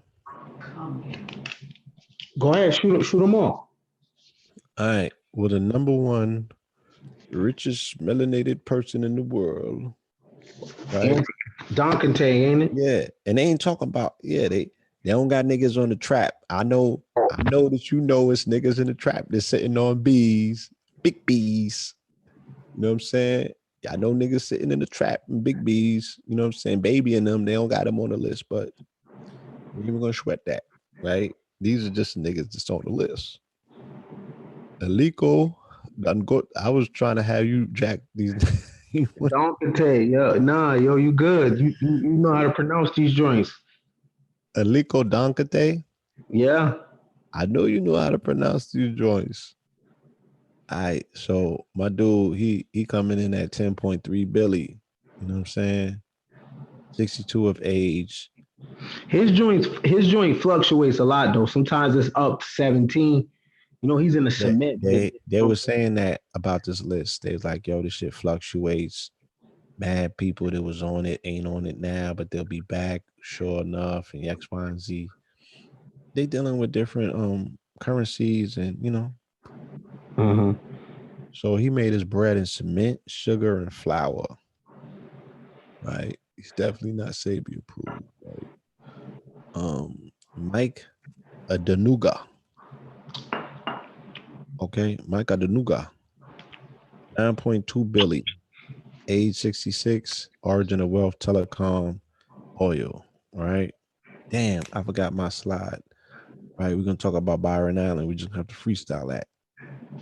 Right. Nikki Oppenheimer. We know what he about. 7.3 Billy. 73 of age. Made his money in diamonds, right? People, if you're not familiar with the Oppenheimer family and their relationship to diamonds, please do some research. Right. Number 4, Nassif Sawatis, 6.3 billion, age 58. Constructions and chemicals is how he made his bread. Number 5, Johan Rupert, right? 5.3 billion, age 68. Luxury goods. Wait, who does he don't make LV? He don't make Fendi. What he make? Luxury goods. He's a Billy. Wait, all right. I don't even think this is the Zara dude. This is somebody else. Assad Rabrab, 3.7 billion, age of 75, food. Naguib Sawadis, another Sawadis, 2.9 billion, age 64, telecom. Coast Becker, right, is an Afrikaner, 2.3 billion, age 66, media and investments. Isabel dos Santos, 2.3 bill, 46, right? That's a youngin'. Holla, holla. I gotta blow this picture up. Investments. Number 8, Mohammed Mansour, 2.3 billion, 71 years of age, diversified. Also tied for number 8, Trevi Masayawa, right? 2.3 billion, 58, telecom. Patrice Matsepi, also tied for number 8, 2.3 billion, age 57, mining. Number 13, Aziz Akanuch, 2.1 billion, age 58, petroleum, diversified. Mohammed Doji, 1.9 billion, age 44, diversified portfolio. Number 15, Athman Banjalan, 1.57 billion, age 86, banking and insurance, how he made his bag. Abdul Samad Rabui, 1.6 billion, at the age of 58, he made his money in cement and sugar. Number 17, Yassine Mansour, right? The Mansour, they all over this list. 1.5 billion, age 57, diversified portfolio. Number 18, Youssef Mansour, 1.2 billion, age 73, diversified portfolio. Number 19, Foloronshu Alakaija. I know I chopped this lady name up. 1.1 billion, age 68, oil. Mikia Laroux, 1.1 billion, age 69, banking, and that's that. You know? So that's your African billionaires. You know what I mean? I don't think they dark enough for niggas though. Out here and no songs, no raps. Yeah, because they ain't dark enough. They're not illicit enough. Hmm. They didn't get it out the trap. No, they don't have a confirmed motherfucking what's the nigga name? They don't got a body count like Pablo and El Chapo. You know what I'm saying? Not attractive enough. Mm-hmm. Like telecom, what them niggas is broadcasting. So why does the community make such an ordeal about the fact that Ice Cube got shut down for 21 stations, but nobody's celebrating Byron Allen getting 21 stations, increasing his status as a multi-billionaire? Where's that? Where's even that comparison? Like, because we're going back to the threes, right? Big three. We keep talking about the threes this year. You only want to talk about it when it's part of a conspiracy. You don't want to realize how these threes are recurring in all these other narratives. I think that it even made him like $3 billion extra or some shit like that. But why is that process and procedure not studied and mandated? Why is there not a whole core class curriculum on Byron Allen and how he got his B's up? I think he was a comedian. Because he ain't get shot. Well, he got a pink toe though, right? Or something like that. What? He got to get shot, dog. He got to have the shit associated with him that we identify with, which is pain. Ain't enough pain in that story.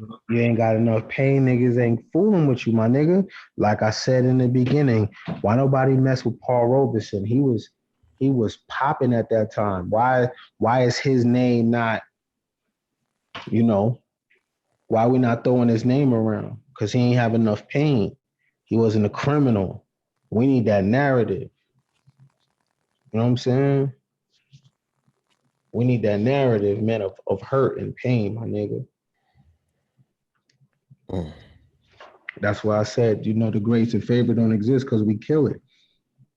Because if you don't, you know what I mean? Unless you got that vibe, they're not gonna rock with you. And if you do got that vibe, they're gonna stomp it out and kill it. Man, it's grace and favor. It's dealing with light. It's dealing with energy. It's dealing with frequency. But one is dealing with freedom. Mm. Grace and favor deals with freedom. There's no more handcuffs. You're not confined behind the matrix.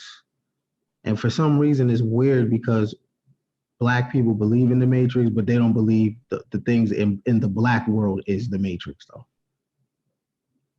Just everything on the outside. Everything else is the matrix, but not our shit.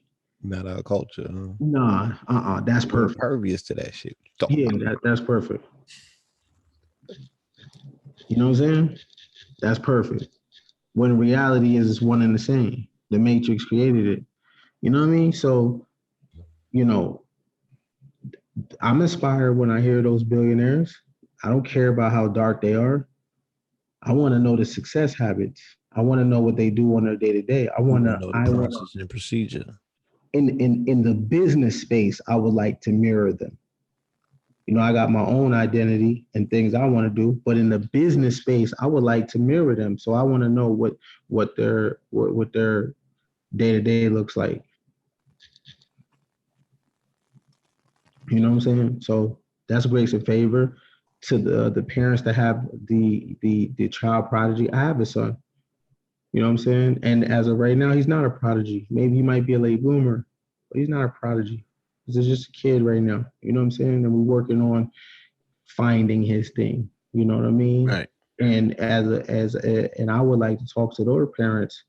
What do you do with a child like that? Because I want to be prepared for when my son finds his thing, and he Yes. go and he unlocks his genius thing. I want to make sure I got the money on deck that he needs to start to do it.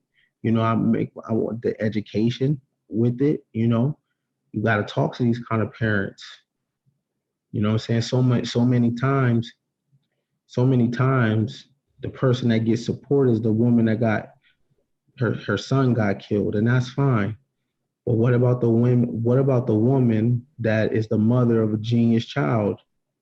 Can she get that same support? Because he's going places. The other one ain't going nowhere, but he's dead, and that's it. It stops right there. The other one, there's no limits. We can't keep like people that's in pain can't keep hogging all of the fucking attention. It, Mm. it has to go to the other place where it'll benefit. You know what I'm saying? You gotta put the money into the right spot, the energies into the right spot. You know what I mean? This is grace and Right. favor. I mean, it has to trickle down, to the living. Like I said, there's not enough of a cover of externalized grace and favor. Now, your internal grace and favor is what comes from your divine source. You know what I'm saying? You come here with it, you're covered. You know what I'm saying? You got that light on you, shit just pops for you. You dig what I'm saying? But the external grace and favor is people find out about you and they like, yo, we got to protect that person. We got to support that person. You Hmm. know, does Idris Sandu receive the same grace and favor and accolades that a Nipsey did?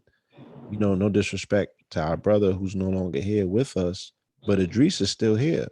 And Hmm. Idris has solutions. Like the Nation of Islam can highlight Idris and come up with a killer app, right? Because they will put their greatest minds at the table and say, well, what hasn't Facebook figured out?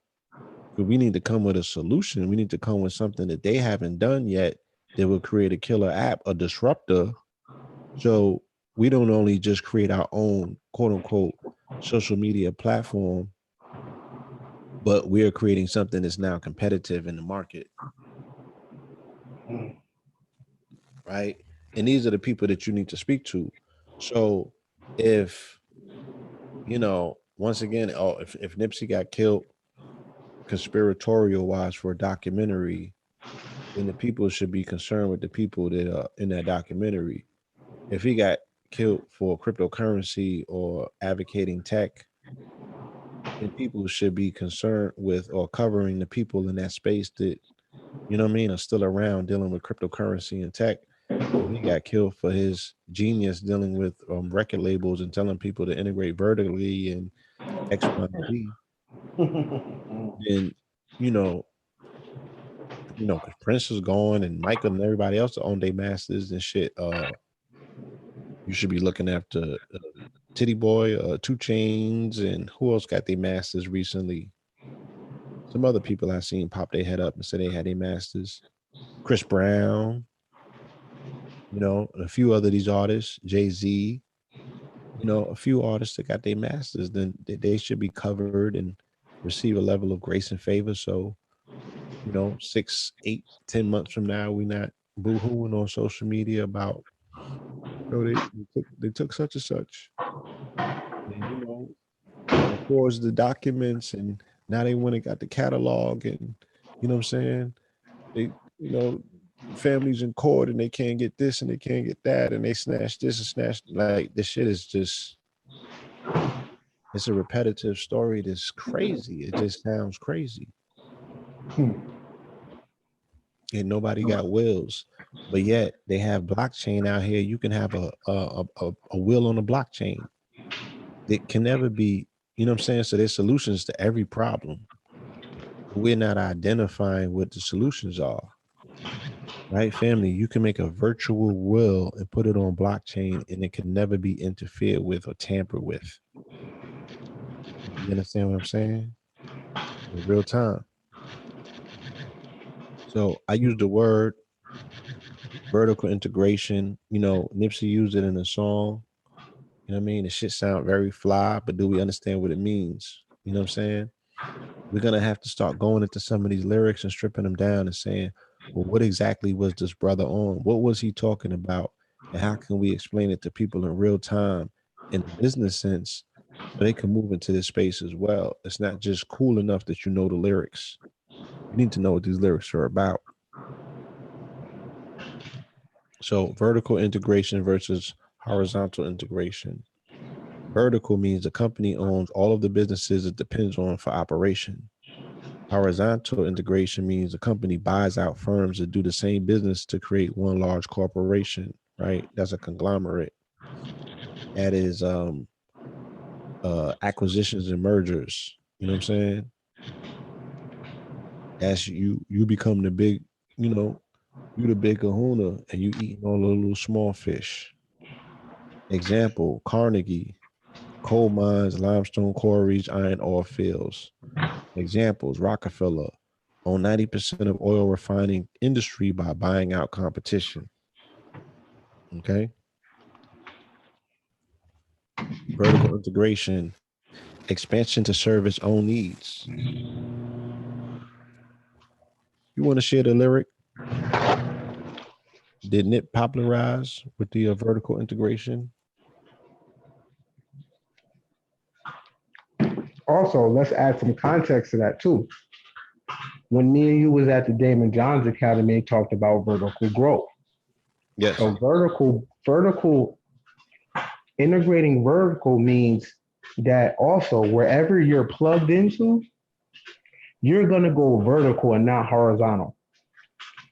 So if you're plugged into the internet, you're going to vertical on your internet. If you're plugged into corporate America, you're going to go vertical. Yeah. If Can you're you plugged explain into that though? farming, okay. So most people make horizontal moves and horizontal plans, meaning that, look, I'm going to be this in 60 years, and that's fine. But when you operate vertically, what that means is your one decision is worth someone's 5 years. Facts. Okay. You making one vertical decision, one good decision that's vertical is worth a person's 5 year movement. Okay. Now, what if you're a person that does two vertical decisions or choices or moves in a year or three? So that means the average person is going to take 15 years of what you to achieve and do what you did in 1 year. That's a vertical growth. You go straight to the top like a rocket ship, not horizontal, moving side to side. Facts. So when you integrate vertically, it doesn't matter where you're plugged into, you're going to skyrocket. Facts. I've integrated vertically. Y'all niggas blow it. Hmm. They like Nipsey dumb it down so you don't confuse it. The same thing weirdo rap you motherfuckers used to, right? So these lyrics are all victory lap, right? Suggest that you tap into them. So when you hear them, you can see what he was talking about. Vertical integration expansion to serve its own needs. Vertical integration is of two types, namely backward and forward integration. Backward integration means going back to the source of raw materials. Example, a thermal power company may do coal mining. Forward integration implies moving closer to the finished product. Example, a car spare parts manufacturer will start manufacturing passenger cars. Horizontal integration. Horizontal integration is the addition of other business activities at the same level of the value chain. Examples, the Standard Oil Company buying 40 refineries, an automobile manufacturer buying a sports utility vehicle manufacturer, a radio station that also owns a newspaper and a magazine. Hmm. Hmm. Vertical integration, once again, two or more companies involved in different production phases of the same goods or services, right? Vertical integration is also known as vertical merger. So the corporation of McDonald's bought the Acme French Fry Company. Why? Because they were in business. I make the burgers, you make the fries. Guess what? I'm integrating vertically. Vertically, I'm going to buy up this French fry company and integrate it into my business model as one thing. Get it, family? All right. Oh, I just threw this in because every time that they have a controversy dealing with Sabi, and then the Negroes in the community start with this, whatever they start with, science always comes out with some sort of HIV cure in the backdrop that no one ever seems to catch on to. Hmm. So I just threw that in there as a caveat. But that's the end of my presentation. Hmm. Hmm. It goes in line with the last four episodes of just fire ass people, Non-stop. nonstop fire. Non-stop. And if you can't respect that, your whole perspective is whack. And if you can't respect that, your whole perspective is whack. And we just Hmm. leave it at that. So, yo, because this is not grace and favor. So let me put an end to this right here. If you're a person that talks from the perspective of what we need to do, that is an indicator that you're doing absolutely positively nothing. When you're in motion and you're in action, you pull out a call to action for help because you started already. So you say, hey, this is what I need. I already got it going. When you're moving and shaking, you speak from a perspective of moving and shaking. All the people that scream what we need to do this and we should be doing that, they're not doing absolutely nothing. Because when you are moving blue, you don't talk like that. When you have grace and favor, you don't talk like that. All these niggas is what we need to do, niggas. What we need to do, and we need to have our own, and we need, yo, if you take a camera and go into his house with him and his wifey, he ain't got no say so in his house. I'm telling you. Because when you're moving, bro, you don't talk from that perspective, fam. You don't talk about of what we need because guess what? You're the true and living. You say what you're doing. This is what I'm doing. And if I think it can help other people. If you guys want to fuck with it, fuck with it. If you don't, you don't. You're the personal example. You know what Fact. I'm saying? You're the true and living. True and living. So you talk from a first-hand perspective of, you know what, I know the benefits of fasting because you know what, I did it for 5 months straight. Okay, that qualifies you to talk that. And you know Fact. what? The crazy thing is, and this is why the children right now, boo, are born in with no grace or favor. The women have to fuck these niggas and get pregnant by them. And these dudes talk from a perspective of what we should do and what we need to do. What? Mm. What we need to do? What? No, be the true and living.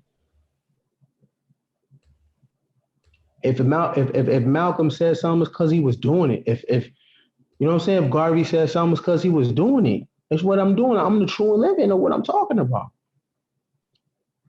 If you ain't the true and living, man, you gotta sit down. Yeah, just leave it alone. You know what I'm saying? And unfortunately, you know, a lot of these people have been hit with a new form of dope. It's called victimology. You know what I'm saying? We say this, you say that. You're always gonna go to the default of why you think you something can't happen. You're always gonna deal with lack. Mm. You're always gonna deal with lack. Somebody asked me recently, Blue, what you doing for black people? I said, taking care of my son. Mm. How about that? That part. They're gonna ask me, what are you doing for black people? I said, taking care of my son. That's the best thing that I can do for black Americans is take care of my responsibilities. You know what I'm saying? Take care of my son. So and make sure he's not robbing you and make sure he's not breaking in your house and make sure he's not being a detriment to your downline. Taking care of my son,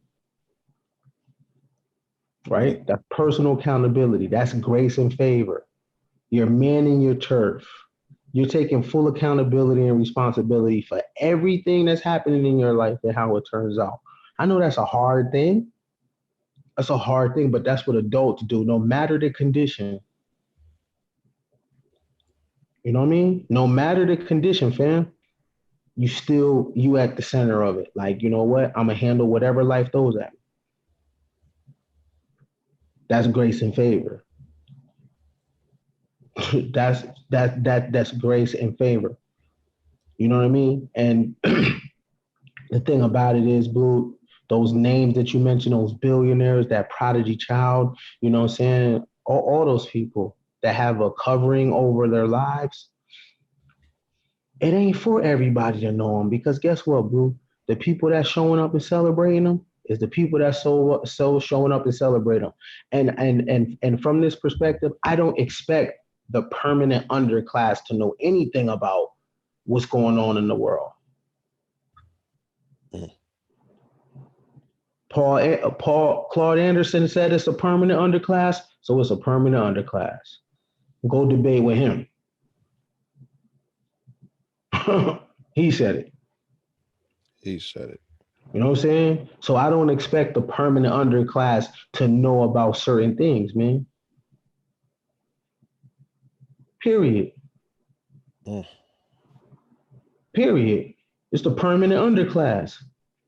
What do we expect, bro? I mean, if we really get down to the nitty gritty, if this is true, if what Claude Anderson said in Powernomics years ago, if it's coming to fruition that this is the permanent underclass, then are we surprised? And what is our intention with the permanent underclass? What are you hoping to accomplish ministering in a permanent underclass?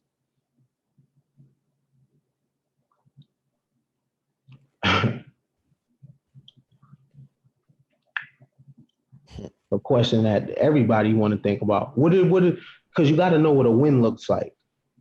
What does a win look like with you ministering in the permanent underclass? What would you like to happen? And then decide if your answer is fantasy and decide if your answer is really plausible.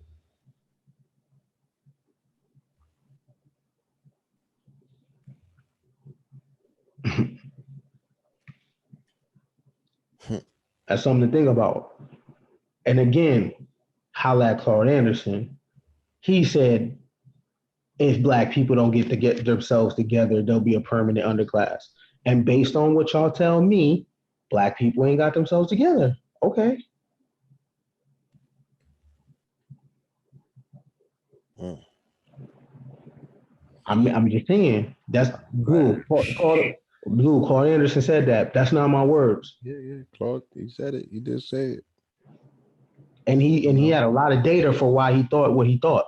he had a And lot of that was data back then. So right. back then. Right, Yeah. right. He took So a I'm fair saying, assessment, and Andrew Yang got some updated information. right, Yeah, he put on public record very recently. Had a lot of people in their feelings. right. So you know, it's, So it's it's an assessment. You know what I'm saying? so I take it back to what we said before. What is the processing? What is the Blue? Say the title again, bro. Process and procedure. What's the process and procedure of this culture? What is the default? What is the go-to thought process? What is the go-to behavior? If we live in a capitalistic society, what's your process and what's the procedures in the process in a capitalistic society? Not what you fantasize it to be. Oh, the white man's money. Listen, man, this is not about fantasy. It's about what is. And in this realm, what is your processes and procedures for this realm right here? Where are you at, standing at right now? What's the process and procedure? If it ain't getting no money, I hope it's getting an education so you can get some money. If it ain't that, then I hope it's volunteering on a high level on some Mother Teresa shit. If it ain't that, then I hope you're farming at another level. You know what I'm saying? If it ain't that, I hope you're a great employee so you can make company super fucking rich real fast, right? If it ain't that, I hope you're a philosopher and you put out amazing material challenging all world philosophies. That would be great.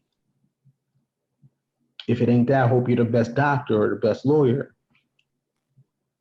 If it ain't that, wherever you are, I hope you're manning your turf to your fullest potential, man. Thanks. This is just grace and favor, and just understand that you know what you've been lied to, and your spouse or you and whoever you're with, you can produce that next genius child if we just change our collective minds. And I know everybody's not going to, but I'm just saying though, that's the solution right there because everything that affects us is all in the mind, yo. Mm. That's it. It's all in the mind. It's all mental. Have and have nots is based on those that believe in themselves and those that don't. Simple. That's the gap between those on top and those at the bottom. That's the gap between LeBron James and Lenny Cook. Belief.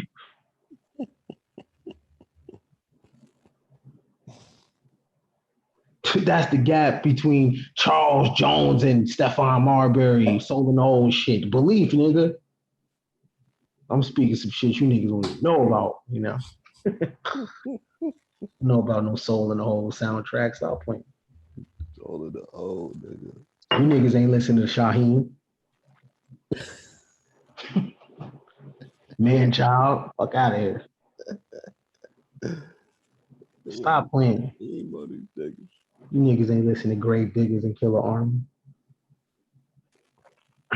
That's another story. Yeah, go ahead, Blue, man. Yeah. Uh, I mean, once again, I felt that we stayed true to the topic, you know what I mean? And we definitely brought another episode full circle. A lot of cloth was dispensed this evening, you know, at which a full course meal was given, family. Uh your bill has been covered, but you are expected to take care of the tip. hmm. So Cash App, dollar sign, we'll get the our guest in first. Tell them what the Cash App is. Oh man, the Cash App is Kenny Briz, man. Kenny Briz. You know what I'm saying? And also, BRIS. yeah, Kenny Briz, you know what I'm saying? Tip a player. Also you could go to kenbrisbon.com, and you can get an ebook. You can get Dealings Over Feelings. You can get the whole rules. You can get 10 Steps to Maximum Self Confidence. You can get Ladies Night. You can get the No Squares Allowed album off there. And Oh, then I have, you got content. oh yeah, content. Yeah, you know what I'm saying? Because the idea was turn your website into a Netflix, meaning that all your intellectual property is in one space, like a Netflix, and people could just spend days on there, right? Pay per view, all that. And so, be on the lookout for my next project, which is a course. It's called The Art of Finessing.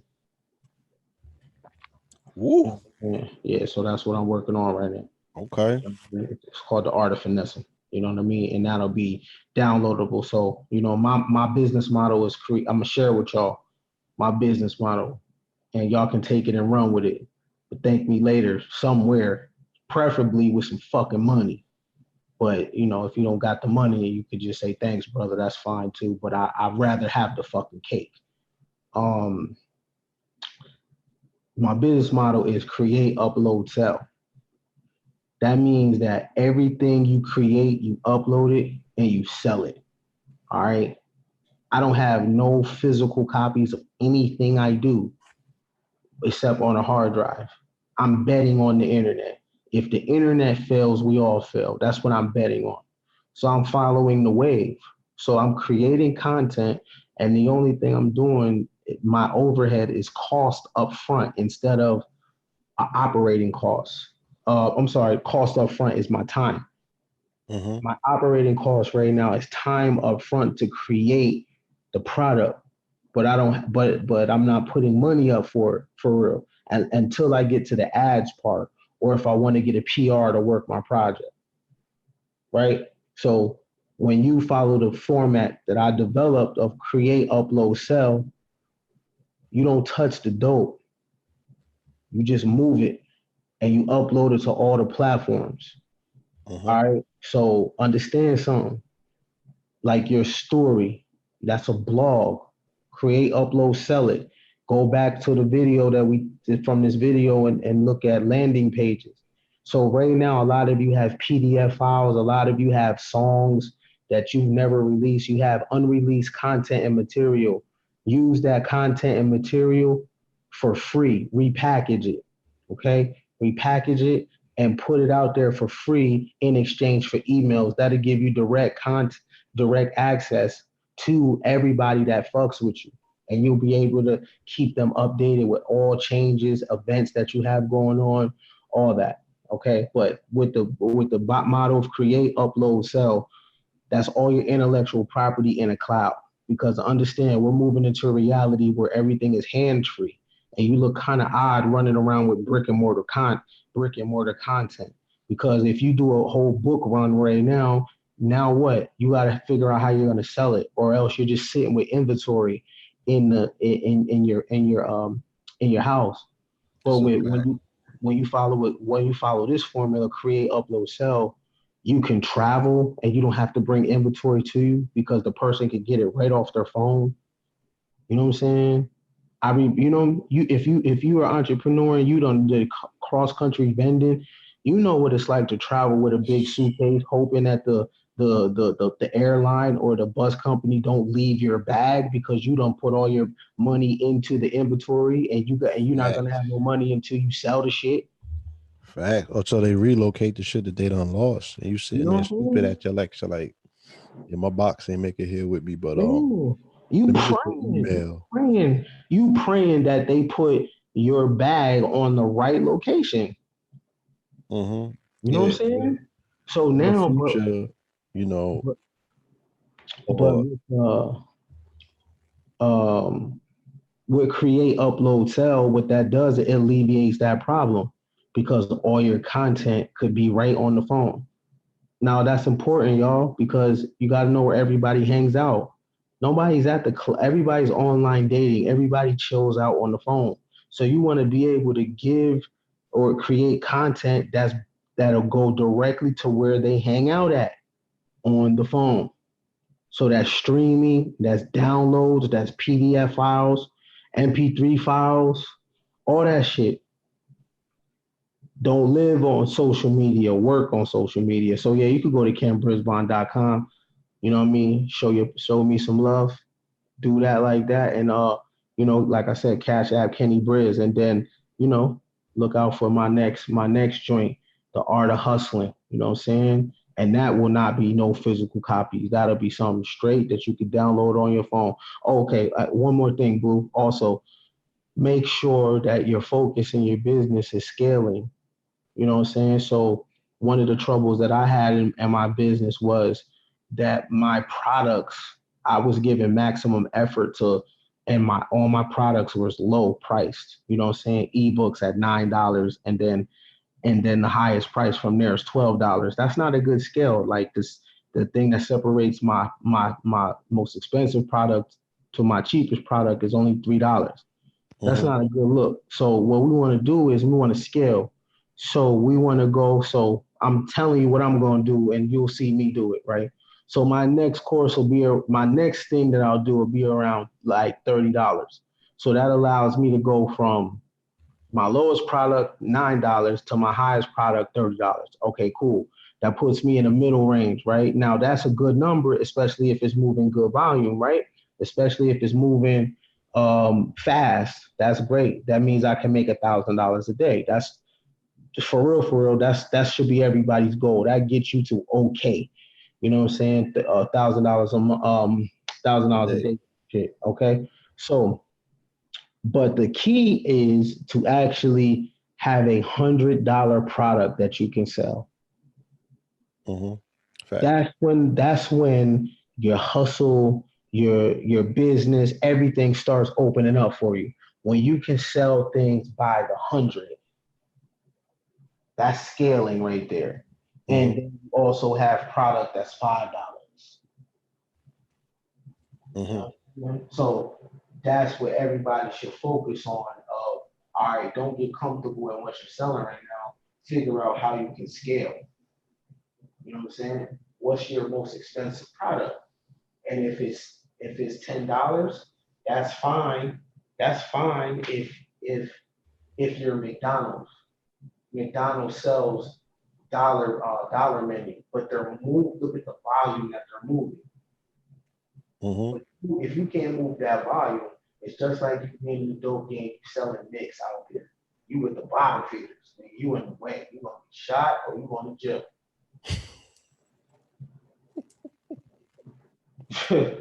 Straight up.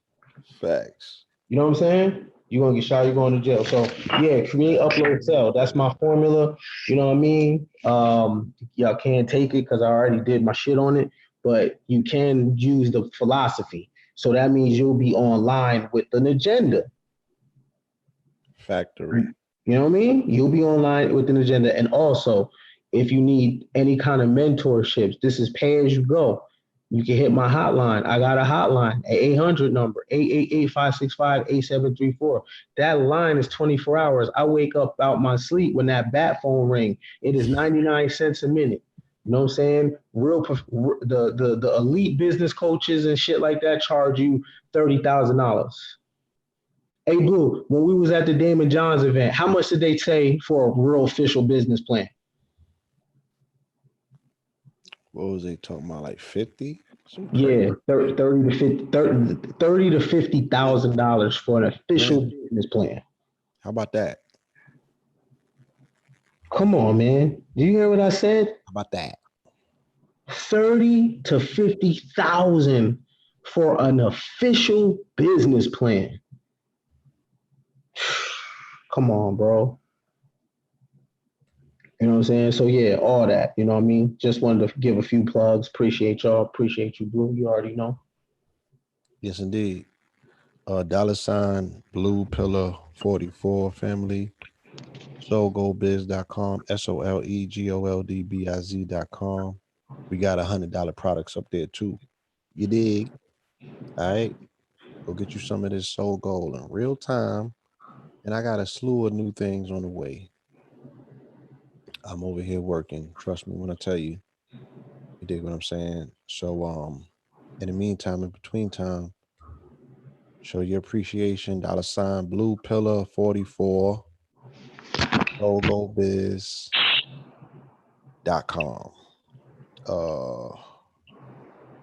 For the family that's out here this weekend in Atlanta, Dr. Africa will be coming to Wadada ATL. All right. I'm going to throw on my other hat. You know, the Chef Pablo's coming out. We'll have that kale and them pies, and what else we going to do for the family? Oh, that sea moss. That'll be in the building, you know. And then Malcolm X Fest is the next weekend out here. We're going to have some new paranormal in the building. We're going to have some power pieces, and all the other stuff will be in the building as well. And then the weekend after that, we're going to be back in New York and Brooklyn for the band festival. So yeah, I wholeheartedly know, you know, when a brother talking about traveling with all this goddamn content, and you know what I'm saying? Like this shit is, you know, this shit is on a what's the word that I'm looking for?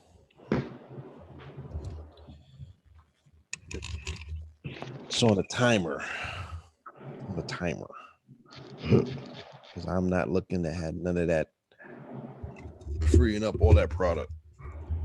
You know, and it's hard when you're in the health and wellness and stuff like that. Like people need physical products and stuff. But I ain't got to be touching it. You know, I got some international moves on the horizon. So I'm gonna be moving around the world in a minute.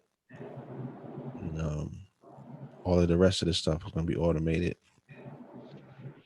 So we do appreciate the family. All right. Always we appreciate you, brother Ken, for taking time out of your Tuesday evening, you know, to make a epic input, you know, into the historical timeline.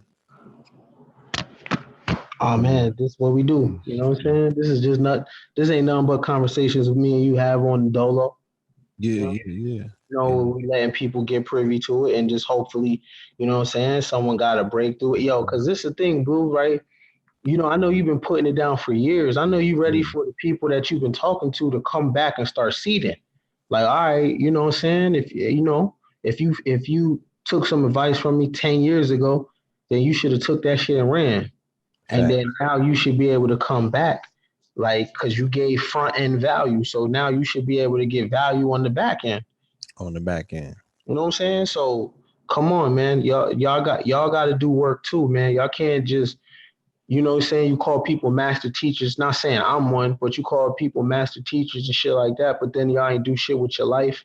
Like, come on, man. People do want a return on investment, whether they say it or not. So, you know, y'all should be further than the people talking to you because they done gave you the game and different kind of insight. Now you got the advantage. So, you know what I'm saying? You're supposed to take it further than Francis Cress Wilson. You know what I'm saying? You should be more popping than Noble Drew Ali and Marcus Garvey. If dead people are more popping than you, then what the fuck does that say about you?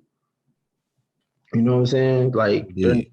they're supposed to be channeled, and you're supposed to go further than to not goddamn create a damn altar that's a ceiling. So you got to keep hitting yourself on the Garvey ceiling, and you can't go past him or W.E.B. Du Bois. That's dumb. That's dumb. You know what I'm saying? If this is truly one life, then man, there's no ceiling for you. You can do whatever the hell you want to do. So I hope that, you know what I'm saying, it's people that be tuning up for these tough, tuning in for these tough talks. I hope these are the people that's pushing buttons tomorrow, or else this was just, or we're just talking to the dead and they ain't gonna do nothing. You know what I'm saying? So I'm hoping that this is the crowd that is about to go press the envelope, man, and overcome childhood fears and make something happen. Because if not, just let me know, man, so I can get my still reserve ready. Because I wasted my goddamn time. Still reserve. Still reserve. Yeah, that means you shot the fuck out. If you drinking that, that means you shot out, nigga, and everything you planned failed. Yeah. But I have been creating, curating content um, for damn near 20 years, for 2 decades in this space, you know, in terms of packaging information in a way in which is usable, it's applicable, we would definitely, if we read off the list of people who drunk from this well, you know what I'm saying? We would admonish you to follow suit, and take this information and really do what you need to do with it. You know what I'm saying? Because you will be amongst great company. You would be amongst great company. You feel me? And for everything that people say about what people do or don't do for the community, it's a goddamn shame that, this shit is being done for free. It's a blessing and a curse at the same time. So please utilize it while it's available, but understand its worth. You feel me? And a dollar can't pay for it, but you can leave a tip at $ Blue Pillar 44 at the same time. Just show some respect, God damn it. And that not to what it is that is being shared with you on these evenings, but for yourself. You know what I mean? For yourself, because chances are when you put something forward as an appreciation, then that shows a mark. Not only did you extract something from it, but you're gonna do something with it. Cause you like, yo, this shit valuable. I'm about to make $1 million. What it look like giving $1? I'm about to walk away with $1 million. You know what I'm saying? I just got $1 million worth of information. Or I got the energy and the fuel that I need to power this $1 million idea that I already came with. You know what I'm saying? So with that being said, we want to talk to the winners. We want to talk to the people who know and appreciate that what it is that we're bringing is motherfucking linen and silk, not rayon and polyester. All right, that cloth talk. So peace, love, and light. We appreciate you always. We send love to Empress B444 Empress in the holding us building. down. The Yeah. Empress is in the building. Yeah. You know what I'm saying? And she doing what empresses do. And they Right. they they hold, you know what I'm saying? They hold the royal court down, and we all make one another look good. Make make Royal, make make a nigga life better. You know what I'm make your saying? life better. Make a nigga life better. That royal court talk. That's how you know if you a baddie. It ain't even how you look. You know what Nah, I'm saying? yeah. That's extra. But yo, do you make my life better? You make my life better. Like like does your presence is your presence legendary? You know what I mean? It Like is. women can be legends too. You know what I'm saying? And I know it's not promoted, and I know in girl chat, a lot of women narratives is catty shit, is gossip shit, but don't let them dumb you down to only participate in that venue. Like women can Yeah. be legends too. You know what I'm saying? Like you can be the next creatives and the great mind too. You know what I No, mean? this is a world that, like I said, when I go to the movies, if the movies are what my brother said earlier or the last episode in terms of the framework through which society is being formatted or reformatted, according to the movies, y'all winning. Like this is your world. You feel me? Like y'all about to inherit the earth. You understand what I'm saying? And it's a beautiful thing. You know what I mean? To see women coming into the full fruition of their power. You know, but also, stepping up or stepping in to assess the brother or the brothers for that matter, where it's necessary to bring value to the whole situation. Because, like I said, we're gonna make sure that we all shine. You know what I mean?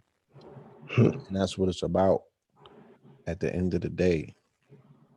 So we appreciate everyone that has taken time out of their, interest in life to share some moments with us on this evening.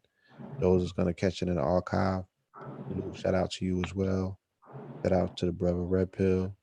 Shout out to Mama Pill, KT the Arts Degree, and all of our friends and affiliates. You know what I'm saying? Appreciate you, love. Appreciate you all. Peace, love, and light. And the way things have been going, we will catch you on the next episode. All right, y'all. Peace, man. Do the Lord's work. BRISBON.com, man. There it is. Peace, God. Blue, I'll holler at you, player. For sure. My nigga, you already know. Already.